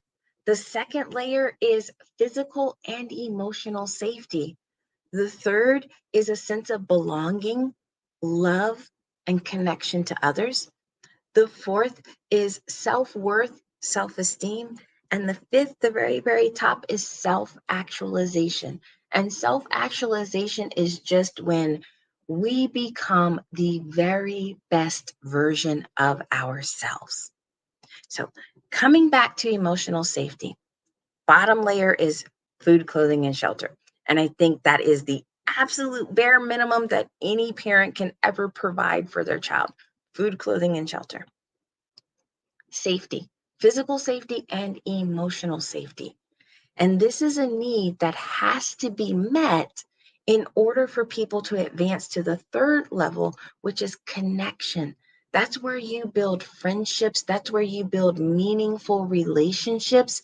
And I see so many parents who want to jump into being their child's friend without securing emotional safety.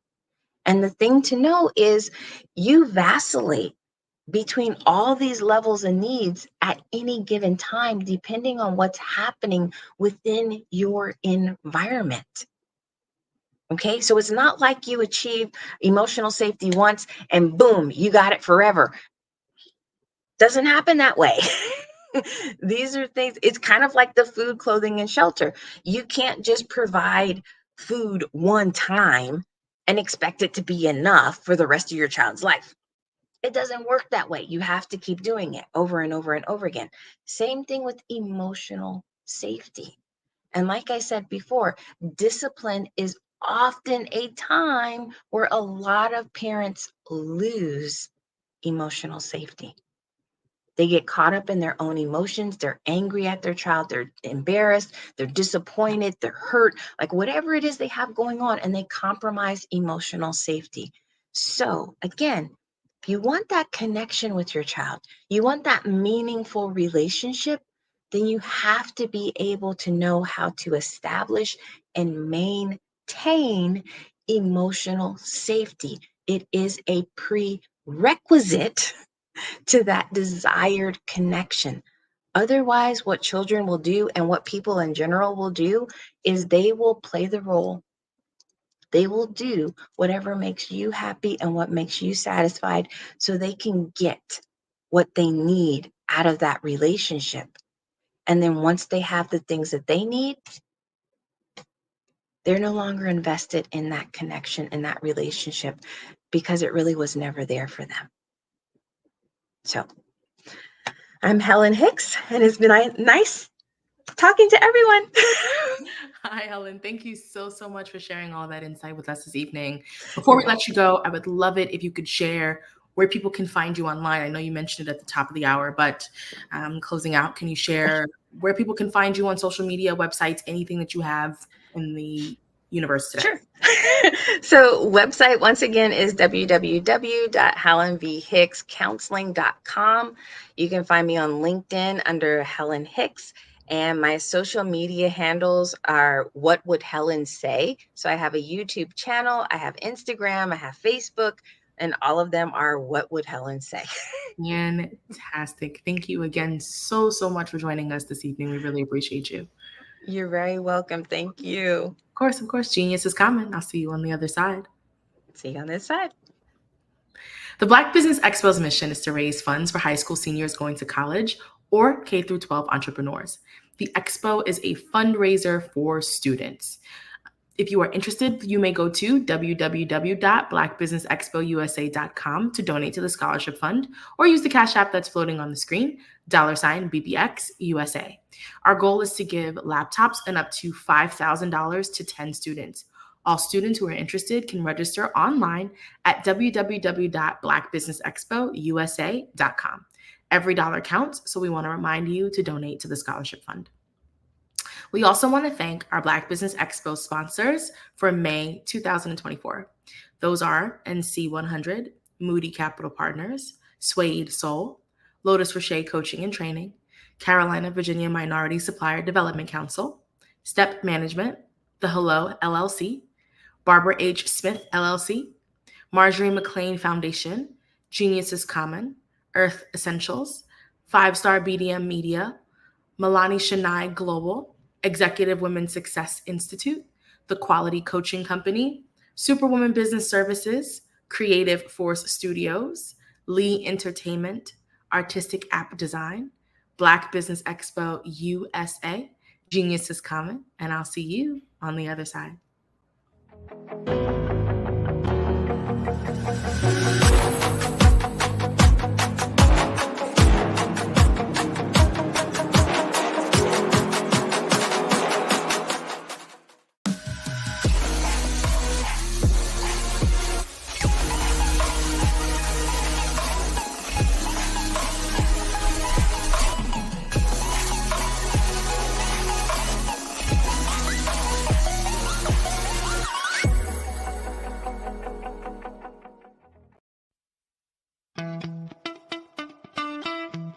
How many times have you been asked to help someone you didn't even know, a student, a business entrepreneur? Or did you ever even ask, where did they end up? That business, that friend, that entrepreneur. Well, just maybe they ended up in a gang, bankrupt, homeless, or worse, dead. Maybe they turned to crime, drugs, and alcohol. Did you ever wonder? Did you destroy their dream, or was your life always so easy?